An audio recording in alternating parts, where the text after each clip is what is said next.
What savings account? Richard chuckled. He took a sip of his black coffee. That was rent, Nicole. You lived under our roof. 6 years, $155,000 erased with a smirk. He delivered the news with the casual tone of a man discussing a minor traffic delay. My mother Helen picked at a loose thread on her beige cardigan. She refused to meet my eyes. The kitchen clock ticked against the wall. They had looked me in the face every single month and promised they were building my future. Now I was 30 years old with nothing but a depleted checking account and a spreadsheet full of lies. If you have ever trusted someone who used your love as a financial strategy, please take a moment to like this video and tell me your age in the comments below. Welcome to Elderly Stories, where we talk about the cold reality of family betrayal. My name is Nicole Hamilton. I am a supply chain analyst living in Grand Rapids, Michigan. Let me take you back to the beginning. 6 years ago, I was 24. I had just landed my first real corporate role at a logistics firm. My starting salary was $58,000 a year. It felt like real money until I started looking at the local housing market. I was packing boxes in my cramped apartment when my parents proposed the deal. "Move back home," Richard told me. "Pay us $2,000 a month. We will put every dime into a dedicated home fund in your name. Stay 5 or 6 years, and you will have a cash down payment for a house in the suburbs." Helen poured me a glass of iced tea and smiled. "We want to give you a safe harbor to get a head start," she murmured. $2,000 a month is $24,000 a year. I built an Excel spreadsheet that same night. Every month I tracked the principal. Every month I factored in a modest interest rate based on what they told me the account was earning. On the 30th of each month, I handed them a physical check. On the 30th of each month, Richard walked into his home office and printed a receipt. I can still hear the mechanical grinding of his old inkjet printer spitting out the paper. Each receipt went straight into a green canvas binder. I lived like a ghost to feed that binder. I drove a 12-year-old sedan with a failing transmission and a heater that rattled. I skipped girls' trips to Chicago. I packed turkey sandwiches for lunch while my coworkers walked down the street for expensive sushi. I told myself I was making a smart investment. I was buying freedom. Fast forward to a rainy Tuesday last month. My spreadsheet finally hit the magic number, $155,000. I found the perfect 3-bedroom house on a quiet street in a good neighborhood. The seller accepted my offer. I drove to my parents' house with a bottle of wine to celebrate the milestone. I sat at their oak kitchen table. I pulled the green binder from my tote bag and set it down. "I need you to wire the funds to the escrow company by tomorrow afternoon," I said. I was smiling. That was when Richard chuckled. That was when Helen found the lint on her sleeve so fascinating. "What savings account, Nicole?" That was rent. The air in the kitchen went thin. I looked down at the stack of receipts spilling out of the binder. I read the text typed across the top of the paper. They did not say escrow. They did not say trust. They said rent. There was no legal paper trail binding them to their verbal promise. They had treated my life like a predictable revenue stream. I did not scream. I did not throw my wine glass at the wall. My supply chain training kicked in. You handle a system failure by gathering data, not tears. I picked up my binder. I walked out the front door without saying another word. I thought losing $155,000 was the worst thing they had done to me. I thought the betrayal was contained to that kitchen table. I was wrong. 2 days later, my phone rang while I was sitting at my desk analyzing freight costs. It was an automated fraud alert from Equifax. The credit bureau was calling to verify a new loan, a loan I had never opened. The fluorescent lights in my office hummed overhead. I sat at my desk, cross-checking a vendor manifest for a missing shipment of industrial auto parts. That was my job, finding the leak in the pipeline, locating the missing inventory. My cell phone vibrated against the laminate wood. The caller ID read, "Equifax Fraud Alert." I assumed someone had skimmed my debit card at the gas station on 28th Street. I stepped out of my cubicle and walked into the empty break room to take the call. An investigator named Marcus was on the line. He asked me to verify my social security number. I recited the digits. Then he read a sentence that reorganized my entire reality. "Miss Hamilton," he said, "we received an automated flag regarding a new commercial real estate loan originated in your name 30 days ago.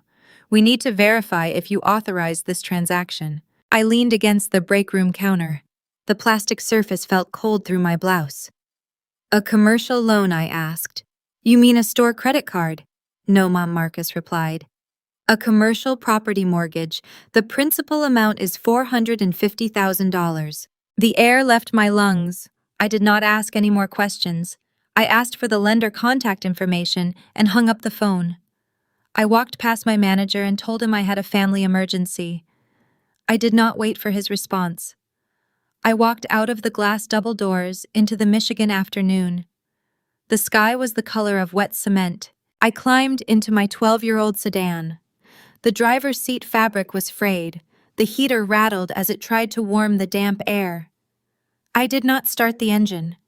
Instead, I pulled my laptop from my bag and connected it to my phone hotspot. I did not cry. My supply chain training took over the narrative. When inventory goes missing, you do not panic. You pull the ledger, you track the paper, you find the exact point where the numbers stop making sense. I logged into the annual credit report portal.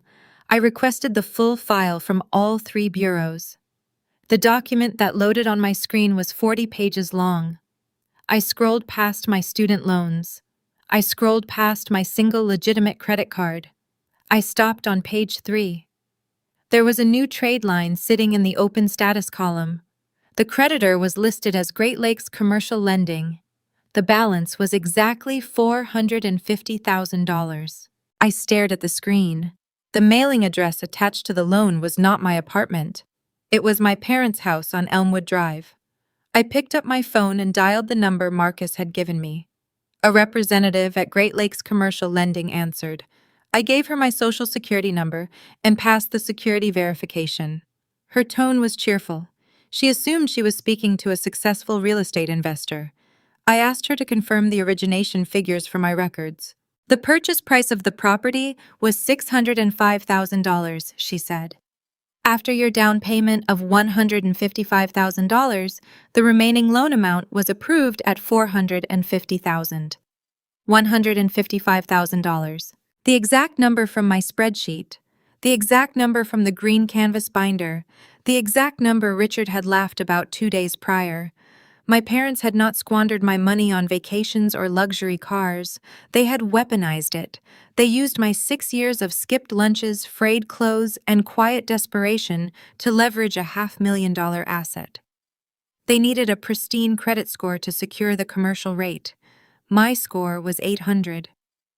Theirs was ruined by a bankruptcy they filed when I was in high school. I was not a daughter. I was a blank check. I kept my voice even. I asked the representative to email me the digital closing packet for my files. She agreed. The email arrived in my inbox 2 minutes later. I opened the PDF attachment. It was a dense stack of legal agreements, promissory notes, and title disclosures.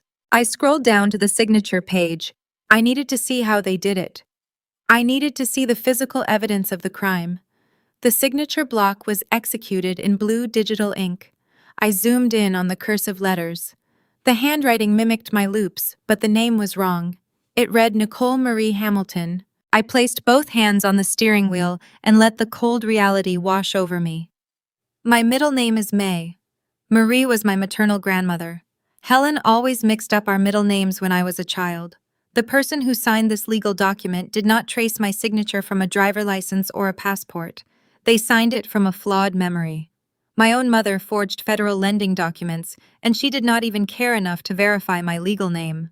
The sheer arrogance of the mistake was more breathtaking than the theft itself. I sat in the parking lot for an hour, watching the rain slide down the windshield.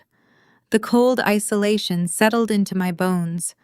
The people who were supposed to protect me from thieves were the ones picking my pockets.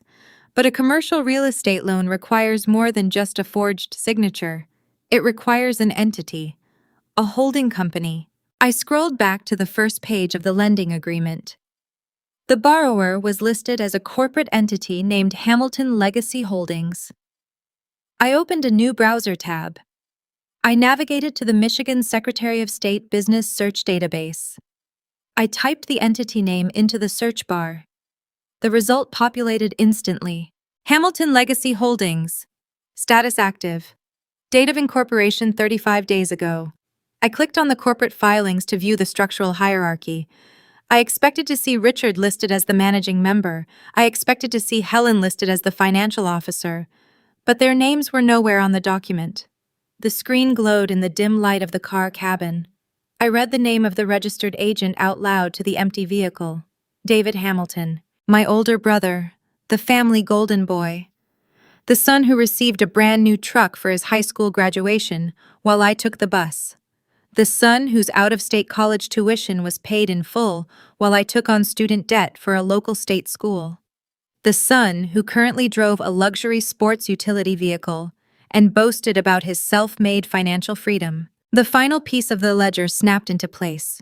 My parents had not stolen my future for themselves. They had drained my bank account and hijacked my identity to build a real estate empire for David. The glowing screen of my laptop illuminated the interior of my aging vehicle. I stared at the business registry portal. The registered agent for Hamilton Legacy Holdings was David Hamilton, my brother, the golden child of our household. David is 35 years old. He works as a regional manager for a mid-sized insurance brokerage, but he portrays himself online as a self-made entrepreneur. He is the son who received a pristine sports utility vehicle for his high school graduation while I navigated the public bus system. He is the son whose out-of-state university tuition was paid up front while I took on federal student loans to attend a local college. He was always protected from the friction of consequence. I disconnected from the state database and opened my social media application. David keeps his profile public to cultivate a specific brand of affluent hustle culture. I scrolled past pictures of premium steakhouses and first-class airline tickets. I stopped on an image uploaded just last weekend. David stood on a pristine wooden dock in front of a sleek white speedboat. His wife Sarah leaned against his shoulder, wearing oversized designer sunglasses. Sarah is a woman who complains about the rising cost of organic produce while carrying a handbag worth my monthly salary. She smiled at the camera, seemingly unaware, or perhaps highly complicit in the financial architecture funding her aesthetic. David held a silver keyring toward the lens. I read the caption typed beneath the photo. It said, "Another milestone reached. Hard work and grind always pay off. Stay focused." I looked at those words. Hard work and grind. He was bragging about a boat purchased with the cash flow from a property secured by my stolen identity. My parents funded his illusion by extracting half of my paycheck every single month for 6 years. I needed to locate the physical asset. I pivoted away from social media and accessed the county property tax records. I entered the corporate name Hamilton Legacy Holdings into the search index. The municipal server processed the query and returned a single parcel number. The address was situated in Traverse City. This is a premium lakeside resort community located 3 hours north of Grand Rapids. Real estate in that sector is highly coveted and incredibly expensive. I copied the address and pasted it into a popular vacation rental website. The listing populated instantly. It was a stunning luxury property. The photographs displayed vaulted cedar ceilings and expansive windows overlooking the water. There was a custom stone fire pit on the wraparound deck and a professional chef kitchen inside. The nightly rental rate was listed at $800. The host profile on the website displayed a professional headshot of David. His biography boasted about providing premium hospitality for affluent travelers. He highlighted his commitment to luxury and comfort. He was collecting substantial passive income every week while my name carried the $500,000 financial risk. If the rental market collapsed, or if someone burned the property down, the bank would not pursue David. They would pursue me. The psychological weight of this discovery settled over my shoulders. This is the dual nature of familial betrayal.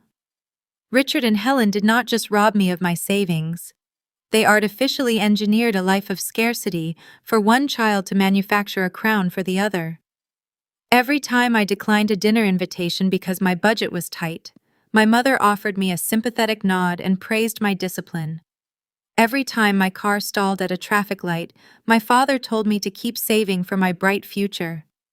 They watched me eat turkey sandwiches and wear frayed sweaters while they quietly funneled my labor upward to sustain David and his lakeside empire. A lesser person would dial David right now.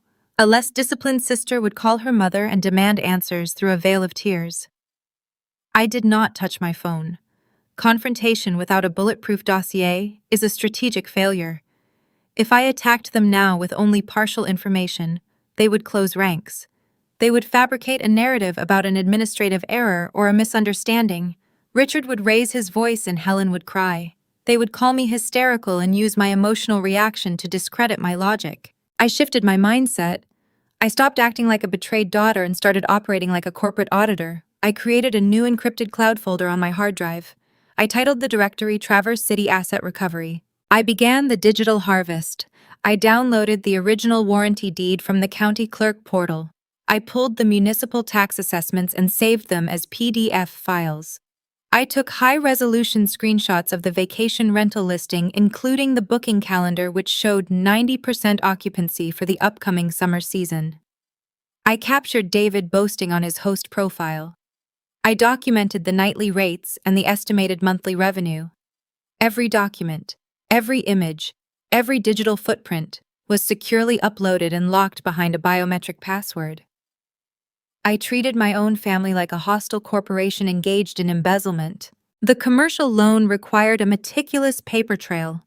The vacation rental generated high revenue, but it also incurred ongoing operating expenses. I sat back and analyzed the operational logistics of their scheme. Helen is the logistical architect of our family. She is methodical. She would never trust David to handle the municipal paperwork correctly. David is careless with administrative details. Helen would ensure the property taxes and local association dues were paid on time to avoid triggering an audit or a late notice that might accidentally get mailed to my apartment. I needed to see how the secondary expenses were being funded. I logged into my own legitimate checking account. This is the primary account I use to pay my electric bill and buy my groceries. I opened the transaction ledger for the past 12 months. I started scanning the outbound electronic transfers looking for anomalies in the data. I expected to find my daily coffee purchases and my utility payments. Instead, my eyes caught a recurring line item buried deep in the ledger. $75 deducted on the first Tuesday of every month. The merchant identifier read Grand Traverse County Revenue. My pulse slowed down. I clicked on the transaction details to inspect the routing data. The money was not being transferred via a standard debit card charge. It was being pulled directly using an outdated routing number. I recognized the sequence. It was a legacy custodial banking link. Helen established that link when I was 16 years old to help me manage my high school summer job earnings. She told me it was a safety net in case I ever overdrew my account. She never dissolved her access. She weaponized it. She was routing small automated tax payments to the Traverse City County office using my own daily checking account. She skimmed the money in small enough increments that it blended in with my grocery expenses and gas station purchases. I sat in my cold vehicle and stared at the screen. The theft was not a past tense event. It was not just a forged signature from 30 days ago. It was an active bleeding wound. My mother was reaching into my pocket every single month to pay the taxes on the empire she stole for my brother. I walked into the supply chain director office at 8 in the morning. I requested a half day of personal leave. He noted the dark circles under my eyes and approved the absence without asking for intrusive details. I shut my laptop, placed it inside my satchel, and grabbed my trench coat. The drive to the local financial institution took 20 minutes. The sky remained a bleak gray shade hanging low over the Michigan strip mall. I steered my vehicle between a delivery truck and a polished luxury sedan. I pushed through the heavy glass entry doors of the retail branch. The interior smelled faintly of industrial floor wax and stale break room coffee. I approached the main reception desk and asked to speak directly with a senior manager regarding suspected unauthorized corporate access to a personal ledger. A woman named Brenda guided me into a transparent office suite. Brenda wore a tailored navy blazer and possessed the sharp, observant gaze of a veteran auditor. I sat in the stiff fabric chair positioned across from her desk. I handed over my state identification card and my primary debit card. I did not offer a dramatic emotional backstory. I stated the raw facts. I need a comprehensive historical audit of recurring automated withdrawals connected to a legacy joint authorization, I instructed her. The specific transfers are scheduled for the first Tuesday of every month. The merchant identifier is listed as Grand Traverse County Revenue. Brenda typed my credentials into her secure terminal. Her keyboard clacked in the quiet, insulated environment. She navigated past the current fiscal quarter and accessed the deep historical archives. Her brow furrowed as she scanned the digital ledger cascading across her monitor. She adjusted her glasses and turned her screen slightly toward my side of the desk. This banking bridge was initiated 14 years ago, she explained, tracing a line of data with her pen. The secondary authorized user is Helen Hamilton. The automated clearinghouse transfers began exactly 72 months ago. 72 months. 6 years. The exact duration of my supposed home savings plan. The precise timeline of my indentured servitude to my own family. I requested physical copies of every single transfer from the inception date to the present morning. Brenda nodded, confirming the instruction, and routed the query to the high-capacity printer stationed behind the teller line. We waited in silence while the heavy machinery hummed, processing the extensive command. 5 minutes later, Brenda returned to the private workspace. She carried a thick stack of specialized financial paper. The heavy thud of the printed time-stamped transaction logs echoing against the laminate counter anchored the grim reality of the theft. I ran my index finger down the columns of numbers. $75 extracted month after month, year after year without a single interruption. I analyzed the destination codes. The sum covered the local homeowner association fees and minor municipal levies for the lakeside property. My mother was utilizing my wages to fund the dock maintenance and landscaping services for David and his luxury rental guests. My parents operated like a well-structured criminal syndicate. Richard functioned as the brute force enforcer. He delivered the harsh news. He laughed in my face to assert dominance. He printed the fake rent receipts to keep me compliant and docile. But Helen was the logistical mastermind. She managed the hidden architecture of their fraud. She set up the automated funnels. She smiled warmly, poured me iced tea, and offered maternal advice while simultaneously reaching into my checking account to pay the operational expenses on the empire they stole from my brother. She utilized the mechanism she established to protect my high school wages at a local grocery store to systematically drain my adult corporate earnings. The betrayal felt surgical in its precision. Helen always possessed a talent for hidden agendas. When I was younger, she would orchestrate elaborate family gatherings under the guise of celebrating a holiday, only to leverage the captive audience to secure loans from extended relatives. I never understood her tactical brilliance until this exact moment, looking at her digital fingerprints on my bank statements. Brenda watched me trace the transaction lines. Her professional detachment cracked slightly, revealing genuine concern. "Miss Hamilton," she said, lowering her voice to a confidential register, "I can freeze this account right now. I can sever the custodial bridge and issue a fraud alert on this specific routing channel. We can block Helen from initiating any further drafts or viewing your current balance." I looked up from the stack of undeniable proof. The old version of Nicole, the devoted daughter who desperately wanted her parents to love her, would have agreed instantly. She would have frozen the account and demanded a tearful explanation.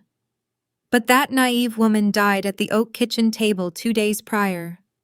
I was operating strictly as a corporate investigator now. When you uncover an embezzlement ring within a global supply chain, you do not immediately shut down the compromised vendor. You monitor the targeted vendor. You let the thieves keep stealing so you can map their entire network and identify all conspirators. "No," I told Brenda, maintaining a level tone. "Leave the authorization intact. Do not freeze the funds. Do not send any automated security warnings to the secondary user email address." Brenda looked genuinely confused by my directive. They are actively withdrawing your capital, she cautioned, pointing at the most recent deduction from 2 weeks ago. I know, I replied. I want them to continue thinking they are undetected. This account is no longer my primary financial hub. It is a honeypot. I need the fraudulent transactions to remain active while I finalize a federal legal strategy with outside counsel. If we sever the link today, my mother will receive an automated email notification. She will know I am tracing her digital footprint. I cannot allow her to panic and destroy the remaining evidence before my trap closes. I will deposit just enough cash each month to cover the $75 draft, preventing an overdraft alert. Brenda studied my face for a long moment. She recognized the cold calculation in my posture. She nodded slowly, understanding the gravity of my countermeasure. I will print a certified attestation of these records with the official bank seal, she offered. You will need verified notarized documents for the authorities. I thanked her for her discretion. I gathered the thick stack of transaction logs and slid them carefully into my leather tote bag. I stood up and shook Brenda by the hand. I exited the glass suite and walked back across the waxed floor of the lobby, carrying the exact weapon I needed to dismantle my mother. I pushed through the exterior doors and stepped back into the damp Michigan air. The traffic on 28th Street moved in a slow gray blur, spraying mist across the asphalt. I reached into my trench coat pocket to retrieve my car keys. My cell phone vibrated against my palm. Then it buzzed a second time, then a third rapid pulse. By the time I unlocked the door of my aging sedan, the device was vibrating continuously in a frantic, chaotic rhythm. I climbed into the driver's seat, locked the doors, and pulled the phone from my pocket. The notification screen was flooded with incoming data.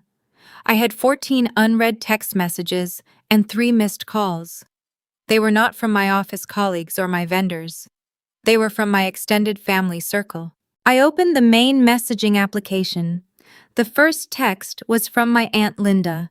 It read, "Nicole, what is going on with you? Your mother is in tears. She says you are having a mental breakdown. Please call me right now."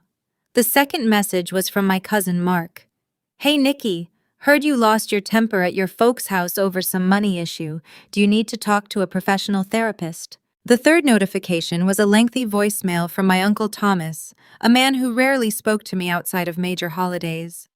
I stared at the illuminated screen, watching another message populate from my brother David asking if I was off my medication. The cold corporate logic in my brain registered the immediate tactical shift. My parents had realized their vulnerability. They knew I walked out of their house without screaming, which terrified them. They were striking first to control the narrative. I sat in my vehicle, gripping the steering wheel. The digital clock on the dashboard clicked forward. My cellular device vibrated again. Another message materialized on the illuminated display. This sudden barrage was a calculated deployment. Helen recognized the distinct danger of my quiet departure from her kitchen.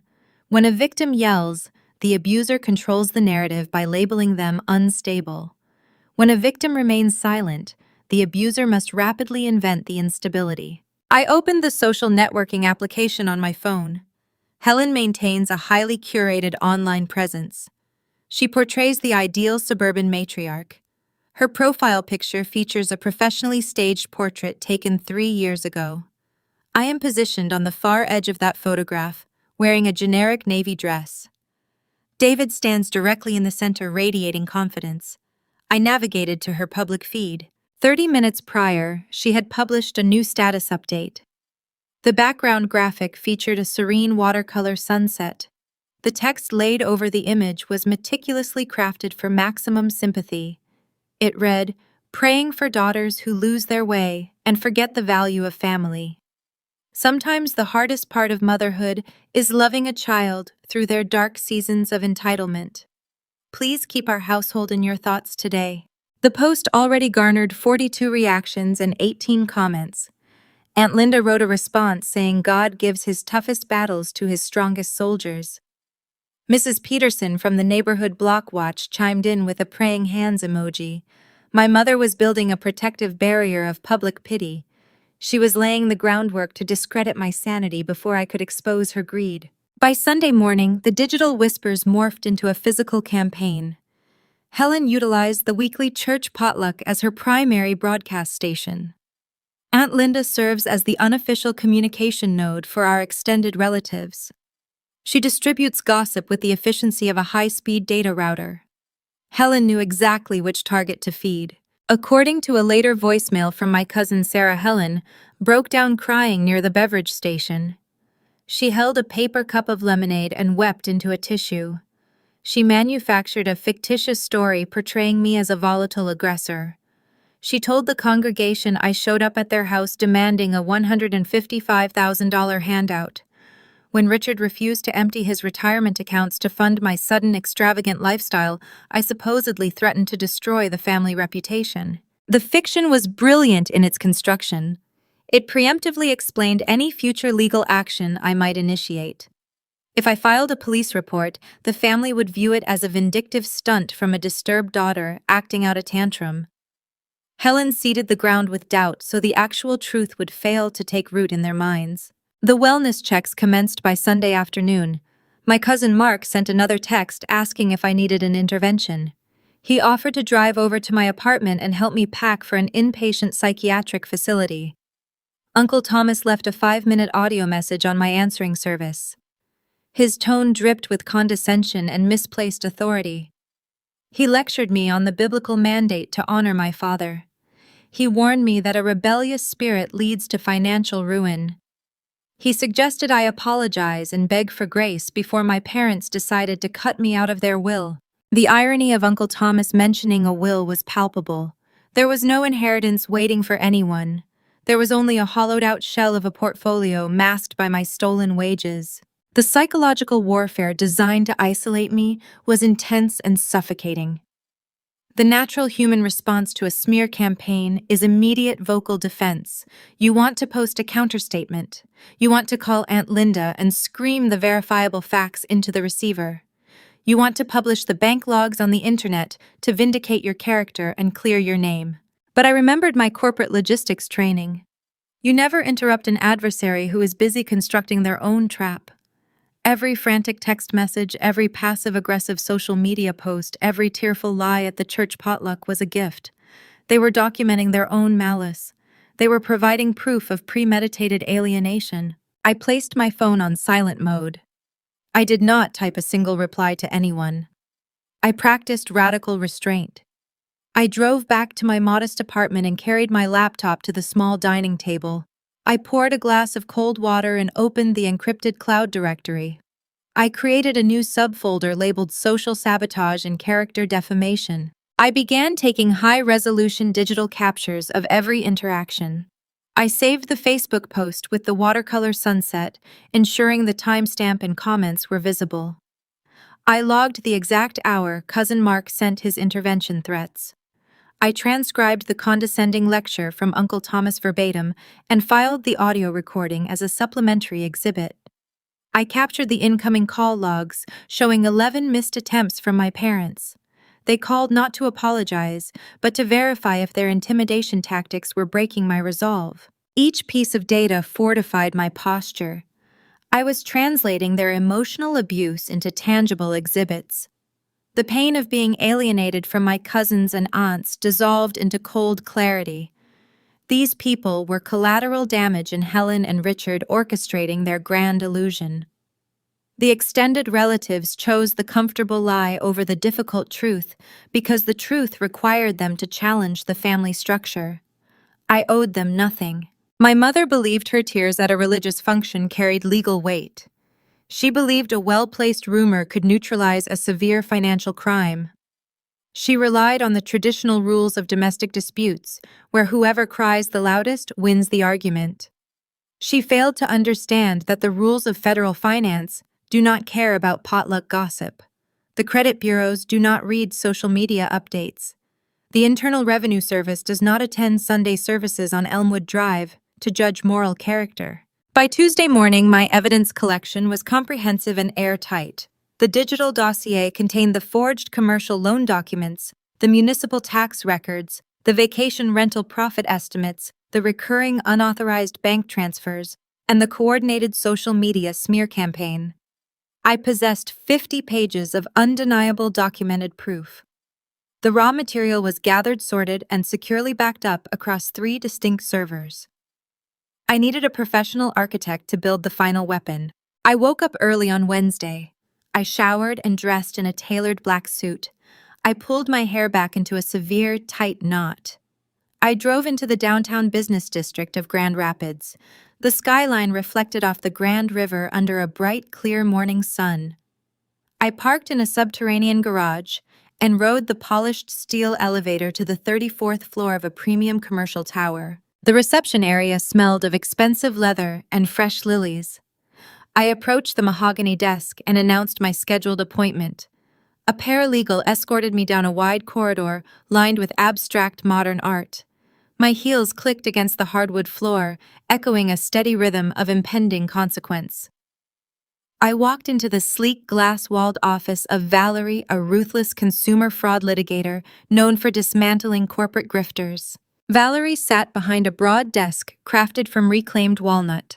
She wore a tailored charcoal blazer and maintained a posture that suggested she charged by the minute and tolerated 0 wasted seconds. She did not offer me a cup of tea. She did not ask how I was feeling. She looked at my face, recognized the rigid set of my jaw, and simply extended her hand. I unzipped my leather satchel and withdrew the printed 50-page dossier. I placed the stack of documents squarely on her desk. I am the victim of systemic financial exploitation, I stated, keeping my voice level. The perpetrators are my immediate relatives. They extracted $155,000 in liquid cash over 72 months under false pretenses. 2 days ago, I discovered they utilized those stolen funds as a down payment on a commercial real estate venture. They forged my signature to secure a $450,000 mortgage and registered a limited liability company using my social security number. I require your services to dismantle their infrastructure and recover my assets. Valerie did not blink. She pulled a pair of silver reading glasses from her breast pocket and slid them onto the bridge of her nose. She reached for a heavy brass fountain pen resting near her keyboard. "Let us review the architecture," she said. For the next 45 minutes, the office was silent, except for the crisp sound of pages turning and the sharp scratch of Valerie dragging her fountain pen across the paper. I watched her dissect my 6 years of suffering. She reviewed the bank transaction logs, identifying the $75 monthly custodial skim. She cross-referenced the property tax records with the vacation rental income estimates. She spent a considerable amount of time analyzing the legacy custodial bridge my mother exploited to funnel the local municipal fees away from my primary checking account. She paused on the commercial lending agreement. The sharp scratch of her fountain pen echoed through the quiet room as she circled the forged signature reading Nicole Hamilton. She removed her glasses and set the brass pen down. The sound indicated a verdict. "Your logistics are impeccable," Valerie said, leaning back in her chair. "Most individuals bring me emotional grievances and expect me to build the paper trail. You brought me a fully executed forensic audit. You are correct in your assessment, but you are underestimating the severity of their exposure. This is not a simple civil dispute over misappropriated rent money." She tapped the circled signature. "This document was transmitted electronically across state lines to a commercial lender. That constitutes federal wire fraud.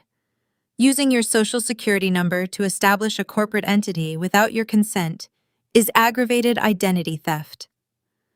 Routing the rental income through their personal accounts while the property is legally tied to your tax profile falls under federal tax evasion.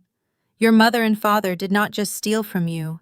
They defrauded a chartered financial institution and the Internal Revenue Service." The air in the room felt crisp and highly oxygenated. The emotional pain of the past few days evaporated, replacing itself with a mechanical, unfeeling clarity. I was no longer an abused daughter seeking an apology. I was a plaintiff preparing a localized strike. Valerie leaned forward and steepled her fingers. "Now let us discuss the structural flaw in their grand design. They constructed this elaborate scheme to shield their own ruined credit and crown your brother as a real estate mogul. But their greed made them sloppy. They established Hamilton Legacy Holdings entirely under your legal identity. They used your credit profile to secure the mortgage. They utilized your stolen cash for the equity deposit. Do you understand what that means in the eyes of the Michigan Secretary of State and the federal government? I shook my head, requesting the legal translation. It means you are the sole managing member and the exclusive legal owner of Hamilton Legacy Holdings, Valerie explained. Her lips curled into a razor-thin smile. By stealing your identity to purchase that lakeside resort, they inadvertently bought it for you. You own the $600,000 asset in Traverse City.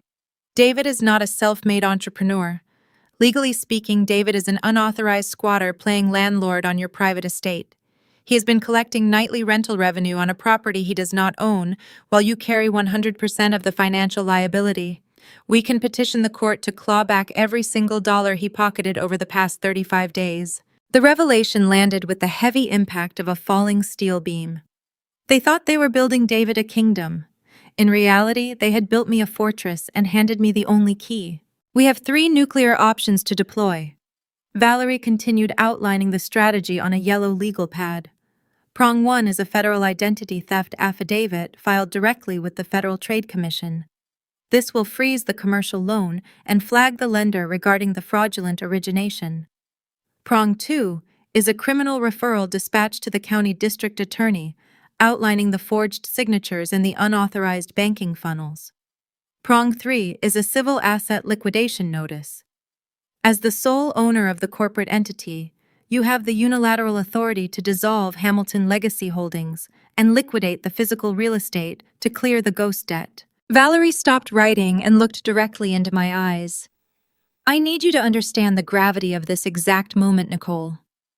Once I file these documents, the mechanism is out of our hands. The federal government does not mediate family therapy sessions. They do not care about Sunday potluck gossip or Aunt Linda and her opinions. They deal in indictments, asset seizures, and mandatory minimum sentences. If we push this button, there is no stopping the fallout. Your family will face catastrophic financial ruin and potential incarceration. Are you prepared to carry that weight? I thought about the 12-year-old sedan I drove to work every morning. I thought about the turkey sandwiches, the frayed sweaters, and the skipped vacations. I thought about my father laughing at his kitchen table and my mother typing out a passive-aggressive internet post about my supposed entitlement. They never hesitated to crush my future to elevate their favorite son. I am not carrying their weight, I replied. I am handing it back to them. Valerie nodded approvingly. She slid a standard legal retainer agreement across the polished walnut desk. She placed the brass fountain pen right next to the signature line. I picked up the heavy instrument. I did not hesitate. My hand did not display a single tremor as I signed my actual legal name, Nicole May Hamilton, in fluid, unbroken cursive, the ink dried instantly, sealing the pact. We need to serve the civil liquidation notice and the formal demand letters in person to the registered agent, Valerie instructed, sliding the signed contract into a manila folder. Your brother is listed as the primary agent on the state registry. We could send a process server to his residential address, but these situations are often resolved faster when the element of surprise is maximized. We need a moment when his guard is down and his arrogance is piqued. I opened the digital calendar on my cellular phone. I scrolled through the upcoming weekend schedule. A specific event notification glowed on the screen. The date aligned with mathematical perfection. My mother had sent out elaborate digital invitations 3 weeks prior for a large-scale catered family event. I looked up at my attorney. The cold, cinematic rhythm of the justice system hummed in my veins. We do not need a process server, I told Valerie. I will deliver the documents myself. David is hosting an extravagant 35th birthday party this coming Saturday at a private country club. The entire extended family will be in attendance. The exact relatives who have been questioning my sanity will be gathered in one room wearing their best formal attire. I believe it is the perfect venue to clear my name and present my brother with a gift he will never forget. To execute a flawless ambush, the target must believe the war is over. I parked my vehicle outside my apartment building and stared at the steering wheel. The digital dossier was secure. Valerie possessed the legal authority to trigger the federal mechanism. My only remaining operational objective was to lower my family guard. I pulled my cellular device from my coat pocket and opened the messaging thread with my mother. The screen displayed her passive posts and the frantic missed calls. I typed a single sentence. "Okay, I understand." I pressed send. I sat in the cold car and watched the screen. The small gray typing bubbles appeared. They danced for a few seconds, disappeared, and then reappeared. Helen was reveling in her perceived victory. She was crafting the perfect response to cement her dominance. The reply finally arrived. It read, "I am glad you are finally seeing reason, Nicole. Family is everything. We can move past this difficult season if you just adjust your attitude." I locked the screen. The false peace was established. 2 days later, I attended the customary Friday evening dinner at their house. Walking through the front door felt like entering a parallel dimension. The atmosphere was thick with unspoken tension, but Helen and Richard acted as though nothing catastrophic had occurred. They assumed my quiet compliance meant their smear campaign had successfully neutralized my rebellion. They believed I had surrendered to the reality of my missing $155,000. We sat around the oak table, the same table where Richard had chuckled and dismissed 6 years of my labor as rent. Richard carved a roasted chicken while Helen poured glasses of inexpensive red wine. David and his wife Sarah were also present, occupying the favored seats near the head of the table. David wore a designer polo shirt and spent the first 20 minutes discussing a recent golf tournament. I remained silent, pushing roasted carrots around my porcelain plate. I played the role of the subdued, defeated daughter with cinematic precision. Richard noticed my silence and decided to exploit it for his own amusement. He pointed his carving fork in my direction. "You know, Nicole," he began, utilizing that familiar patronizing tone. "The housing market is tough right now. If you want to buy a place, you really need to sit down and learn how to budget better. Maybe cut back on those expensive coffee shop trips." David chuckled, taking a sip of his wine. Sarah smiled a thin, tight smile. Helen offered a look of manufactured sympathy. "It is good advice, sweetie," she added. "We just want you to be financially responsible." The psychological friction in the dining room was suffocating. I sat there chewing my food, absorbing the lectures on fiscal responsibility from a syndicate of thieves who stole my identity to fund a luxury resort. A week ago, that comment would have shattered my composure. I would have argued and defended my frugal lifestyle. Now I just swallowed my dinner and offered a meek nod. "You are right, Dad," I whispered.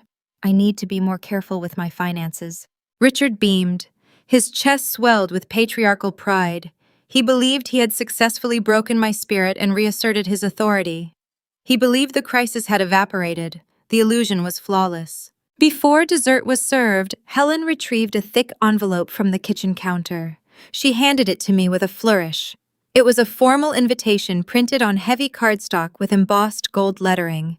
The text announced an exclusive gathering to celebrate the 35th birthday of David Hamilton. The venue was the Grand Ballroom of the premier country club in Grand Rapids. The dress code requested formal evening attire. "We would love for you to attend," David said, leaning back in his chair. "It will be a great networking event. A lot of high-level investors and real estate developers are coming. It might inspire you to work harder." I looked at the gold lettering. I knew exactly how that country club rental fee was funded. I looked back at my brother. I would not miss it for the world, I told him. I confirmed my attendance right there at the dining table. The subsequent evenings were dedicated to organizing the payload. I converted my small apartment dining area into a strategic staging ground. A simple manila envelope lacked the necessary theatrical impact for a formal country club event. I drove to a high-end boutique and purchased a custom gift box. It was crafted from sleek matte black cardboard and featured a magnetic closure. I also bought a spool of silver silk ribbon. I sat under the warm glow of my pendant light and assembled the contents. I started with the foundation. The federal identity theft affidavit, filed with the Federal Trade Commission, went in first. Next, I added the criminal referral drafted by Valerie, detailing the forged signatures on the commercial loan. I placed the certified bank transaction logs proving Helen skimmed my checking account right in the middle of the stack. The crowning document was the civil asset liquidation notice. It was a beautiful piece of legal literature. It confirmed that because my social security number was utilized to register Hamilton Legacy Holdings, I possessed unilateral authority over the corporate entity. Attached to that notice was the county warranty deed proving I was the exclusive legal owner of the $600,000 Traverse City estate. I stacked the 50 pages of undeniable truth, ensuring the edges were perfectly aligned. I placed the thick dossier inside the matte black box. I closed the magnetic lid. I measured the silver silk ribbon and tied an immaculate bow across the top. The package looked elegant and sophisticated. It looked like a premium gift suitable for a self-made real estate entrepreneur. The box sat on my kitchen counter for 3 days. Every time I walked past it, I felt the hum of impending consequence. The audience of extended relatives who had questioned my sanity would soon bear witness to the raw, unvarnished reality. The parents who utilized my love as a financial strategy were about to meet the federal justice system. But the trap still required one final element of verification. I possessed all the digital blueprints and the legal paperwork, but I had never seen the physical asset. I needed to witness the scale of the theft with my own eyes. I needed to stand on the soil that my skipped lunches and frayed sweaters had purchased. I needed to see the lakeside resort that David claimed as his kingdom. Friday morning arrived. The birthday party was scheduled for the following evening. I contacted my supply chain director and requested 1 day of paid vacation. He approved the time off immediately. I packed a small overnight bag. I retrieved my car keys from the hook by the door. I walked down the stairs to the parking lot. The Michigan air was crisp and clear, holding the promise of a sharp autumn season. I climbed into the driver's seat of my 12-year-old sedan. The engine turned over with a familiar rattle. I shifted the transmission into drive and pulled out onto the main thoroughfare. I merged onto the northbound highway, leaving the city limits of Grand Rapids in my rearview mirror. I accelerated, pressing the gas pedal closer to the floorboards. I was driving 3 hours north toward the deep blue waters of the bay. I was driving to Traverse City to inspect the luxury property I unknowingly owned. The highway stretched ahead, cutting through dense pine forests and rolling hills. The temperature dropped several degrees as I navigated closer to the Grand Traverse Bay. The industrial gray landscape of my daily commute faded, replacing itself with the deep greens and striking blues of the northern Michigan coastline. I turned off the main interstate and guided my aging vehicle down a winding shoreline road lined with premium real estate. My engine rattled in stark contrast to the quiet wealth surrounding me. Every driveway featured imported sports cars or heavy-duty marine-towing vehicles parked beside pristine landscaping. I found the target address using my digital navigation system. I pulled my sedan onto the gravel shoulder across the street from the parcel and shifted the transmission into park. I rolled down the window. The scent of fresh pine needles and cold fresh water filled the cabin. I rested my hands on the steering wheel and looked at the physical manifestation of my stolen life. The structure was magnificent. It sat elevated on a slight ridge overlooking the deep waters of the bay. The architecture featured dramatic vaulted cedar ceilings and walls constructed almost entirely of thermal pane glass to maximize the sunset views. Symmetrical rows of ornamental grass bordered a custom stone pathway leading up to an expansive wraparound deck. I sat in my frayed driver's seat and ran the financial translation in my head. I looked at the imported stone fire pit and recognized the overseas vacations I never took. I looked at the premium architectural shingles and saw the emergency medical fund I was never allowed to build. I gazed at the paved driveway and felt the weight of the college debt I was still struggling to service. My eyes locked onto the outdoor furniture arranged on the primary deck overlooking the water. It was a premium teakwood patio set consisting of a large dining table and 6 matching chairs with heavy weather-resistant cushions. I recognized the specific brand from a high-end design catalog. The retail price for that collection hovered around $3,000. I calculated the precise math in my head. That specific teakwood set equated to 6 weeks of my actual take-home pay. I had endured a malfunctioning car heater through 3 brutal Michigan winters, wrapping myself in a heavy wool coat just to commute to my logistics job. I suffered through the freezing temperatures, so my brother could offer his affluent rental guests a stylish place to drink their morning coffee. The disparity was no longer a theoretical concept trapped in an Excel spreadsheet or a banking ledger. It was tangible wood and stone and glass. A silver pickup truck turned into the paved driveway, breaking my silent audit.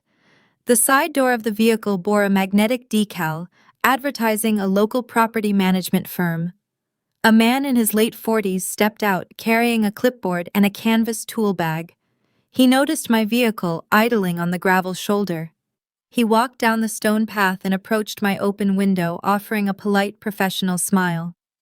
"Can I help you find something, miss?" he asked, resting his hand on his tool belt. I kept my facial expression neutral, masking the adrenaline surging through my system. "I am just admiring the house," I replied, matching his polite tone.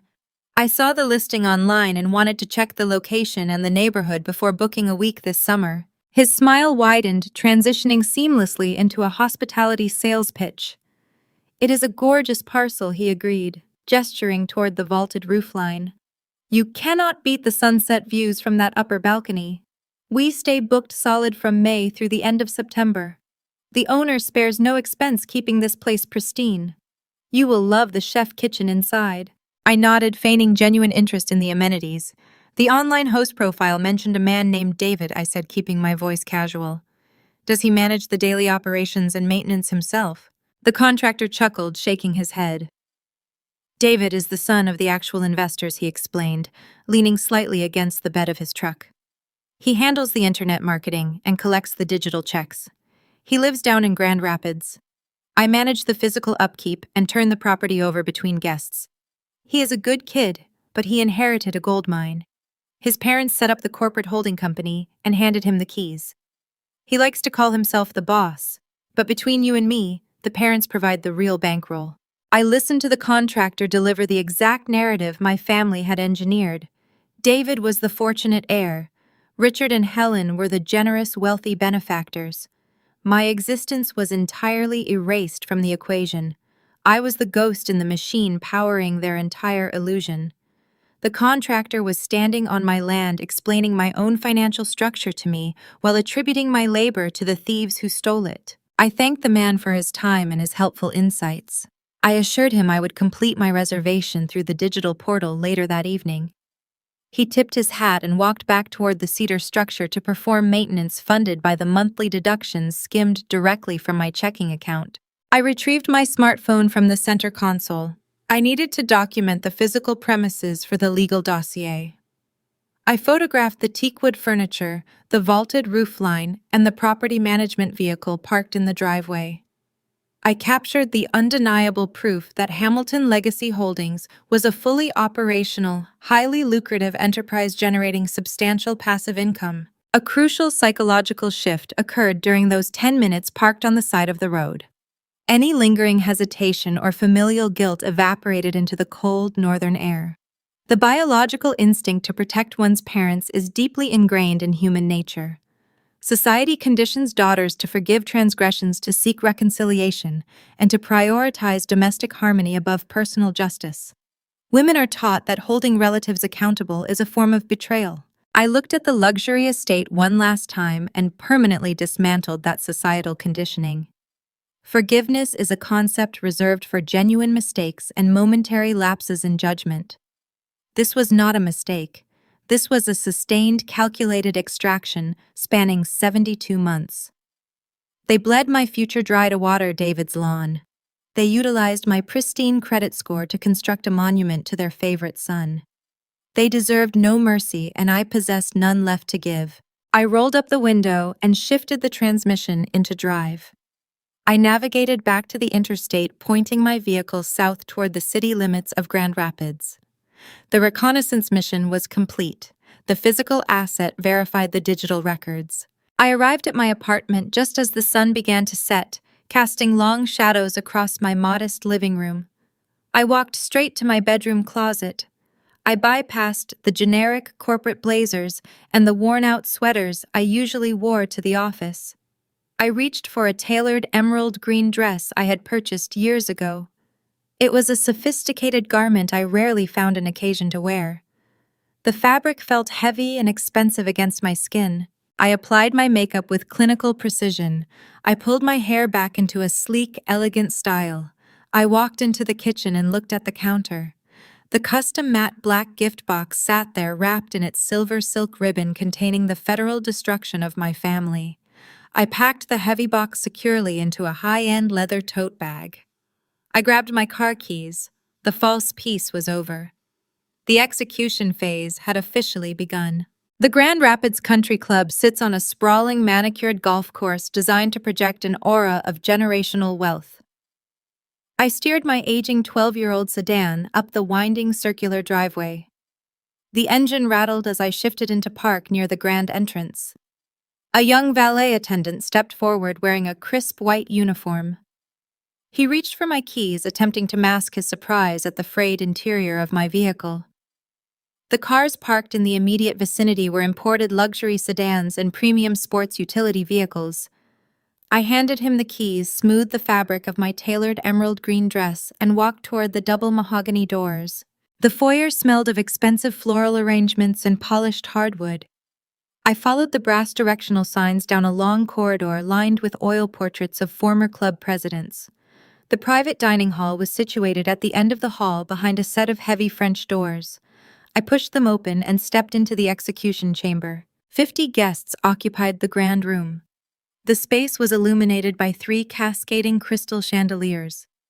Round tables were draped in heavy white linen and decorated with tall centerpieces of white roses. The demographic was a carefully curated blend of our extended relatives and my brother's affluent social circle. These were the exact aunts, uncles, and cousins who had bombarded my phone with condescending voicemails. They mingled seamlessly with David and his business associates, who wore bespoke suits and discussed market yields. I found my assigned seat at a table positioned near the back corner of the room. It was a strategic placement by my mother. Put the troubled daughter in the shadows where she cannot disrupt the aesthetic. Before the waitstaff even finished pouring the ice water, Aunt Linda approached my chair. She wore a floral evening gown and carried a glass of white wine. She placed a hand on my shoulder, offering a facial expression of manufactured pity. "I am very proud of you for showing up tonight, Nicole," she whispered, leaning down. "It takes a lot of strength to put aside your personal struggles and support your brother. We're all praying for your mental recovery." I looked at her. I understood she was merely parroting the fiction Helen had distributed at the Sunday church potluck. Aunt Linda believed I was a volatile, bitter woman who demanded unearned handouts. I did not argue with her assessment. I did not defend my character. I offered a polite nod and took a sip of my water. Let them believe the fabricated narrative for another hour. Cousin Mark stood a few feet away. He actively avoided making eye contact with me, pretending to be deeply fascinated by the intricate pattern of the carpet. I shifted my gaze toward the private bar on the opposite side of the room. David held court. He wore a tailored navy suit that draped perfectly across his shoulders. He held a glass of expensive amber bourbon. He was engaged in a deep conversation with 3 men who possessed the distinct posture of commercial real estate developers. I listened to his baritone voice carry across the ambient noise of the room. He was boasting about his impressive portfolio. He described the Traverse City Lakeside Resort as the crown jewel of his holdings. He claimed the secret to real estate investing was identifying a lucrative physical asset and taking a calculated financial risk. He told the men that true entrepreneurs are not afraid to leverage capital. The hypocrisy materialized as a tangible weight in the room. He took 0 risks. He utilized my pristine credit score. He leveraged my stolen wages. Sarah stood next to him, playing the role of the supportive, affluent wife.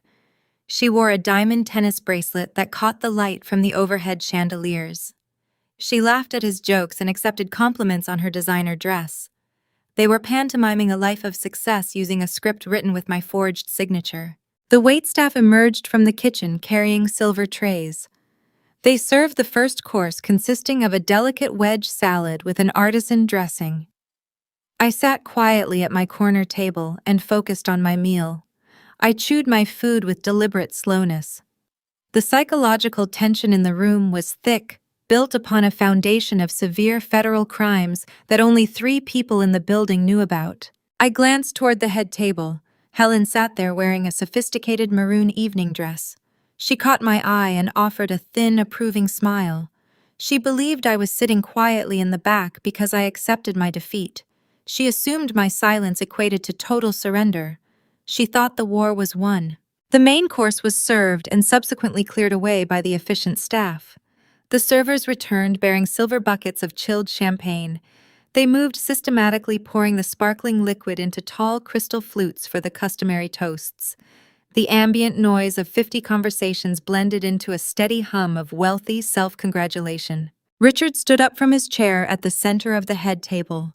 He adjusted his silk tie and puffed out his chest, projecting patriarchal authority.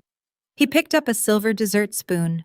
He tapped the heavy metal against the fragile rim of his champagne flute. Clink, clink, clink.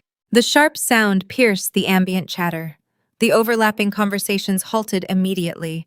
50 faces turned toward the patriarch. The waitstaff stepped back against the walls, blending into the shadows. The room fell entirely silent. Richard cleared his throat. He held his champagne flute like a royal scepter. "We are gathered here tonight to celebrate a truly remarkable man," he began, his voice echoing off the vaulted ceiling. 35 years ago, I held David in my arms, and I knew instantly he was destined for greatness. Look around this room. Look at what he has built. He is a living testament to the American dream. He paused to let his words resonate. David stood near his chair, projecting humble acceptance. "My son did not ask for handouts," Richard continued, raising his voice slightly. "He put in the grueling hours. He understood the daily grind. He is a self-made success story and a beacon of financial discipline for this entire family. I look at the empire he is building, and I swell with pride." Richard paused again. He shifted his gaze directly toward my table in the back corner. His eyes locked onto mine. He offered a tight, patronizing smile. He decided to weaponize the toast to assert his dominance one final time. "Not everyone understands what it takes to build a lasting legacy." He lectured, his tone dripping with condescending instruction. "Some people struggle to grasp the basic concepts of financial responsibility. Some individuals prefer to complain about their circumstances instead of putting in the difficult work. It is easy to be jealous of success. It is hard to replicate it. But David shows us the proper path. He leads by example. Raise your glasses to my son, the owner of his own destiny." The room erupted in enthusiastic applause. Aunt Linda wiped a genuine tear from her cheek. Cousin Mark clapped loudly. David raised his bourbon glass in acknowledgement, soaking in the unearned adoration. Sarah kissed him on the cheek. Helen beamed with maternal pride, looking out over her curated kingdom. Every compliment, every clap, every raised glass was funded by my stolen identity. They were cheering for a ghost. The applause began to fade. The guests lowered their champagne flutes and prepared to resume their evening conversations. The execution hour had arrived. I reached down to the floor beside my chair. My hand grasped the leather handles of my tote bag. I pulled the custom matte black gift box from the interior compartment. The silver silk ribbon caught the glow of the overhead chandeliers. I pushed my chair back against the carpet. I stood up. The scrape of my chair legs against the carpet drew the attention of the surrounding tables. I stood holding the matte black gift box in both hands. The silver ribbon caught the light overhead. The grand dining room was still echoing with the remnants of applause from Richard and his boastful toast. I did not rush. I walked at a measured, deliberate pace, navigating between the circular tables draped in white linen. The conversations died out in a wave as I moved forward. Aunt Linda turned her head, her expression morphing from manufactured pity to sharp confusion. Cousin Mark lowered his drink. The real estate developers seated near the front watched me approach with polite curiosity. They assumed I was a loving sister, stepping up to present a touching, sentimental tribute. I reached the head table. David remained standing, resting one hand casually in his tailored trouser pocket. His smug smile lingered, enjoying the spotlight. Helen shifted in her seat. Her eyes darted toward the gift box and then up to my face. She offered a tight, uncertain nod, expecting me to deliver a tearful apology masked as a birthday speech. Richard crossed his arms, projecting irritation that his perfectly orchestrated moment was being interrupted by the daughter he just publicly humiliated. I did not raise my voice, I did not project anger, I mirrored the affluent, refined tone of the venue. Since we are gathered tonight to celebrate my brother and his remarkable entrepreneurial spirit, I said, projecting my words clearly across the room. I thought it was only fitting to bring a gift that honors his flagship real estate portfolio, specifically the luxury lakeside resort in Traverse City. David chuckled, leaning forward. He extended his hands, expecting a lavish token of appreciation. He likely anticipated the keys to a new golf cart, or perhaps a vintage Rolex watch, purchased to earn back my place in the family hierarchy. I handed him the heavy box. He placed it on the white tablecloth right next to his empty champagne flute. He pulled the loose end of the bow. The silver silk ribbon released its knot. The sound of the smooth fabric sliding off the cardboard was incredibly loud in the suddenly silent room. The soft whisper of silk against paper echoed like a drawn blade. David lifted the magnetic lid. He peered inside the dark interior. His smug smile did not fade gradually. It vanished instantly, replaced by a rigid mask of confusion. There was no velvet jewelry case inside. There were no engraved keychains. He reached into the box and pulled out a dense stack of 50 stapled pages. The overhead crystal chandeliers illuminated the bold black text printed across the top sheet. He stared at the federal identity theft affidavit. His eyes scanned the header, then darted down to the criminal referral drafted by my attorney. I watched the blood drain from his face, leaving his skin the color of old parchment. His hands began to tremble. The heavy legal paper rattled against his knuckles. Sarah leaned over his shoulder, craning her neck to inspect the surprise gift. Her brow furrowed as she read the words "Civil Asset Liquidation Notice" over his tailored sleeve. "What is this?" David whispered, his voice thin and hollow. I turned my body slightly, ensuring the 50 guests could hear every single syllable of my response. I delivered the raw data with the precise articulation of a corporate auditor presenting a catastrophic quarterly loss. "That is a comprehensive legal dossier," I announced to the silent room. "It contains the certified warranty deed, the state corporate registry filings, and the commercial lending agreements for your Traverse City property. It also includes the forensic banking logs, detailing exactly how that estate was funded." Aunt Linda shifted in her chair, her silk floral gown rustling in the quiet hall. The real estate developers exchanged uncertain glances, stepping slightly away from the table. "You spent the last hour boasting about your financial acumen," I continued, keeping my gaze locked on my brother. "You told these investors you built a kingdom through hard work and calculated risk. Let me clarify the actual math for your guests. The corporate entity known as Hamilton Legacy Holdings was not registered under your name. It was established 35 days ago using my Social Security number. You did not secure the $450,000 commercial mortgage on your own merit. Our parents forged my signature on the federal promissory note because their credit history is worthless." A collective intake of breath swept through the dining room. Helen gasped aloud. Her hand flew upward, clutching the pearl necklace resting against her collarbone. Her knuckles turned stark white. "And the down payment," I stated, my voice cutting through the rising tension. "The $155,000 required to close the purchase. That was not a generous gift from our parents. That was my money. That was the sum of every paycheck I handed over for 72 months under the false promise of a home savings fund.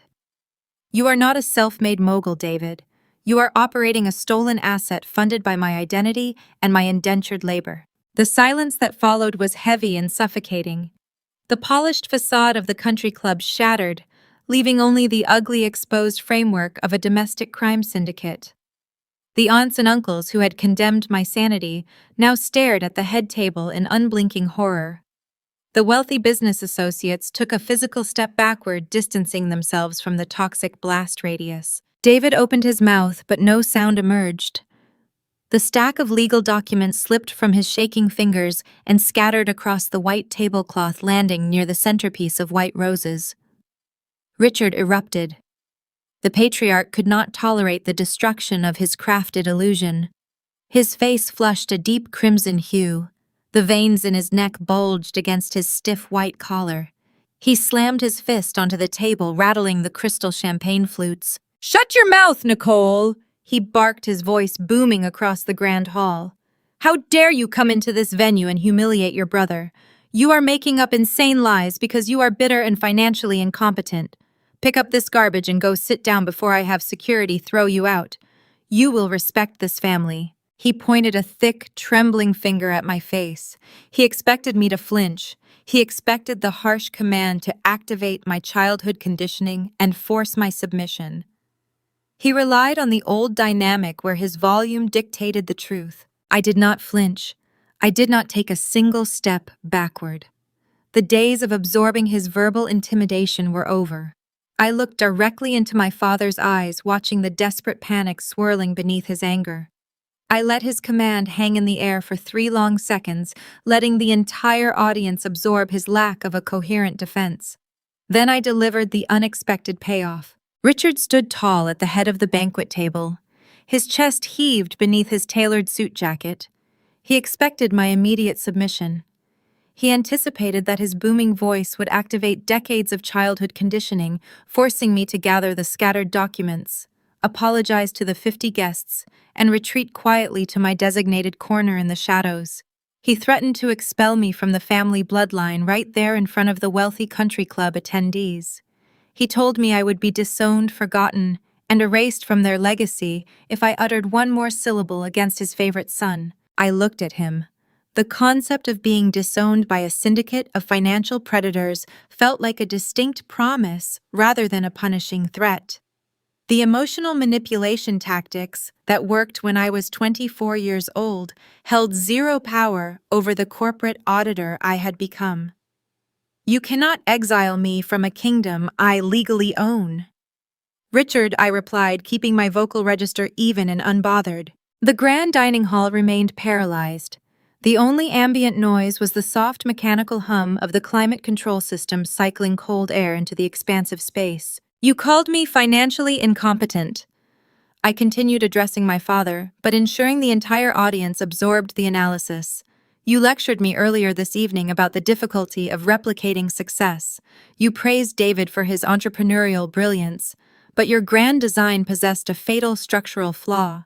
You were so blinded by your greed and your desperation to bypass your ruined credit history that you failed to comprehend basic corporate liability law."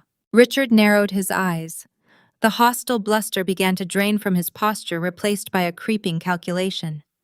He was attempting to anticipate my next maneuver, trying to find an exit strategy where none existed. "You registered Hamilton Legacy Holdings using my social security number," I explained, breaking down the logistics for the silent room. "You forged my signature to secure the commercial mortgage. You utilized my stolen wages to cover the initial equity deposit. You did all of this to keep your own names off the federal radar, because no chartered bank would lend you a single dollar. But by actively keeping your names off the paperwork, you surrendered all administrative rights." I took a slow breath, letting the reality settle over the head table. "The Michigan Secretary of State does not care about your verbal agreements or your paternal authority," I stated. "The federal government recognizes the individual tied to the core identifying numbers. According to the state registry, the warranty deed and the master promissory note resting on that tablecloth, I am the sole managing member and the exclusive legal owner of Hamilton Legacy Holdings." Aunt Linda had been holding a piece of silver cutlery halfway to her mouth. Her fingers went slack. The heavy silver fork dropped from her grasp. It struck the edge of her porcelain salad plate. Clatter. The sharp metallic sound shattered the tense silence. It signaled the collapse of the social facade. The relatives who had spent the week conducting wellness checks and whispering about my mental stability suddenly comprehended the scale of the deception. I was not having a psychiatric breakdown. I was executing a corporate takeover. They looked at the documents, then looked at my mother, realizing the Sunday church tears were a manufactured smokescreen to cover a severe federal crime. I turned my attention back to my brother. David remained frozen, staring at the scattered legal pages resting near the centerpiece of white roses. His breathing grew shallow and rapid. "You do not own a lakeside resort?" "David," I stated, delivering the clinical reality, "you are not a real estate investor. In the eyes of the law, you are an unauthorized squatter occupying my private estate." You have been collecting nightly rental revenue on a property you do not possess while carrying zero financial liability. That arrangement terminates tonight." David swallowed hard. His vocal cords seemed paralyzed. He looked toward Richard, seeking a bailout, seeking his father to once again rewrite the rules and shield him from consequence. But Richard offered no defense. The patriarch was mathematically and legally cornered. "My attorney Valerie submitted a formal civil asset liquidation notice to the county clerk this morning," I announced. "The documents you are looking at are not just complaints or empty threats. They are declarations of execution. I am unilaterally dissolving the corporate entity. I am placing the Traverse City property on the open market effective immediately." Helen let out a sharp, breathless whimpering sound. She reached for Richard, grabbing his tailored sleeve. "You cannot do that," she stammered, her curated suburban matriarch persona disintegrating in front of her peers. "That is your brother's livelihood. You will ruin him. He ruined himself the day he accepted stolen funds to finance his illusion," I replied, my gaze remaining steady. "When the property sells, I will recoup my original $155,000. I will also retain the accrued market equity to compensate for the unauthorized custodial skimming you conducted on my primary checking account to pay his municipal taxes." The real estate developers standing near the bar understood the gravity of the situation far better than the extended family members. They recognized the precise terminology. They heard the phrases forged commercial mortgage and wire fraud. Men in bespoke suits who manage affluent portfolios do not associate with federal targets. The three developers set their bourbon glasses down on the mahogany bar counter. They stepped away from the head table, physically and socially distancing themselves from David. They recognized a sinking ship, and they were quietly accessing the lifeboats to protect their own reputations. David noticed his investors retreating. The panic finally breached his polished exterior. "Nicole, please," he pleaded, his voice cracking, dropping the arrogant baritone. "We can work this out privately. We can draft a repayment schedule. Do not sell the property.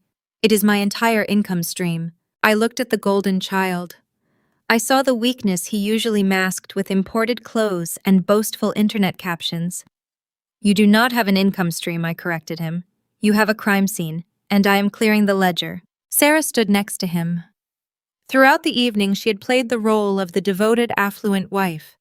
She wore her expensive jewelry and accepted the praise of the country club elite.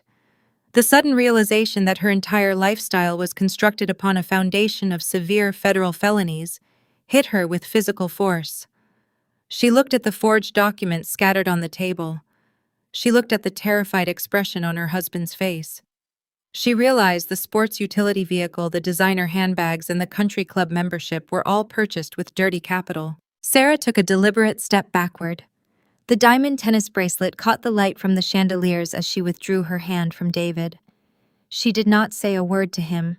She just kept stepping backward, putting physical space between herself and the man she thought she married. Her silent retreat was the ultimate indictment of his character. Aunt Linda stood up from her chair. Her floral gown rustled in the quiet room. "Richard," she said, her tone sharp and accusatory, stripping away years of polite familial deference.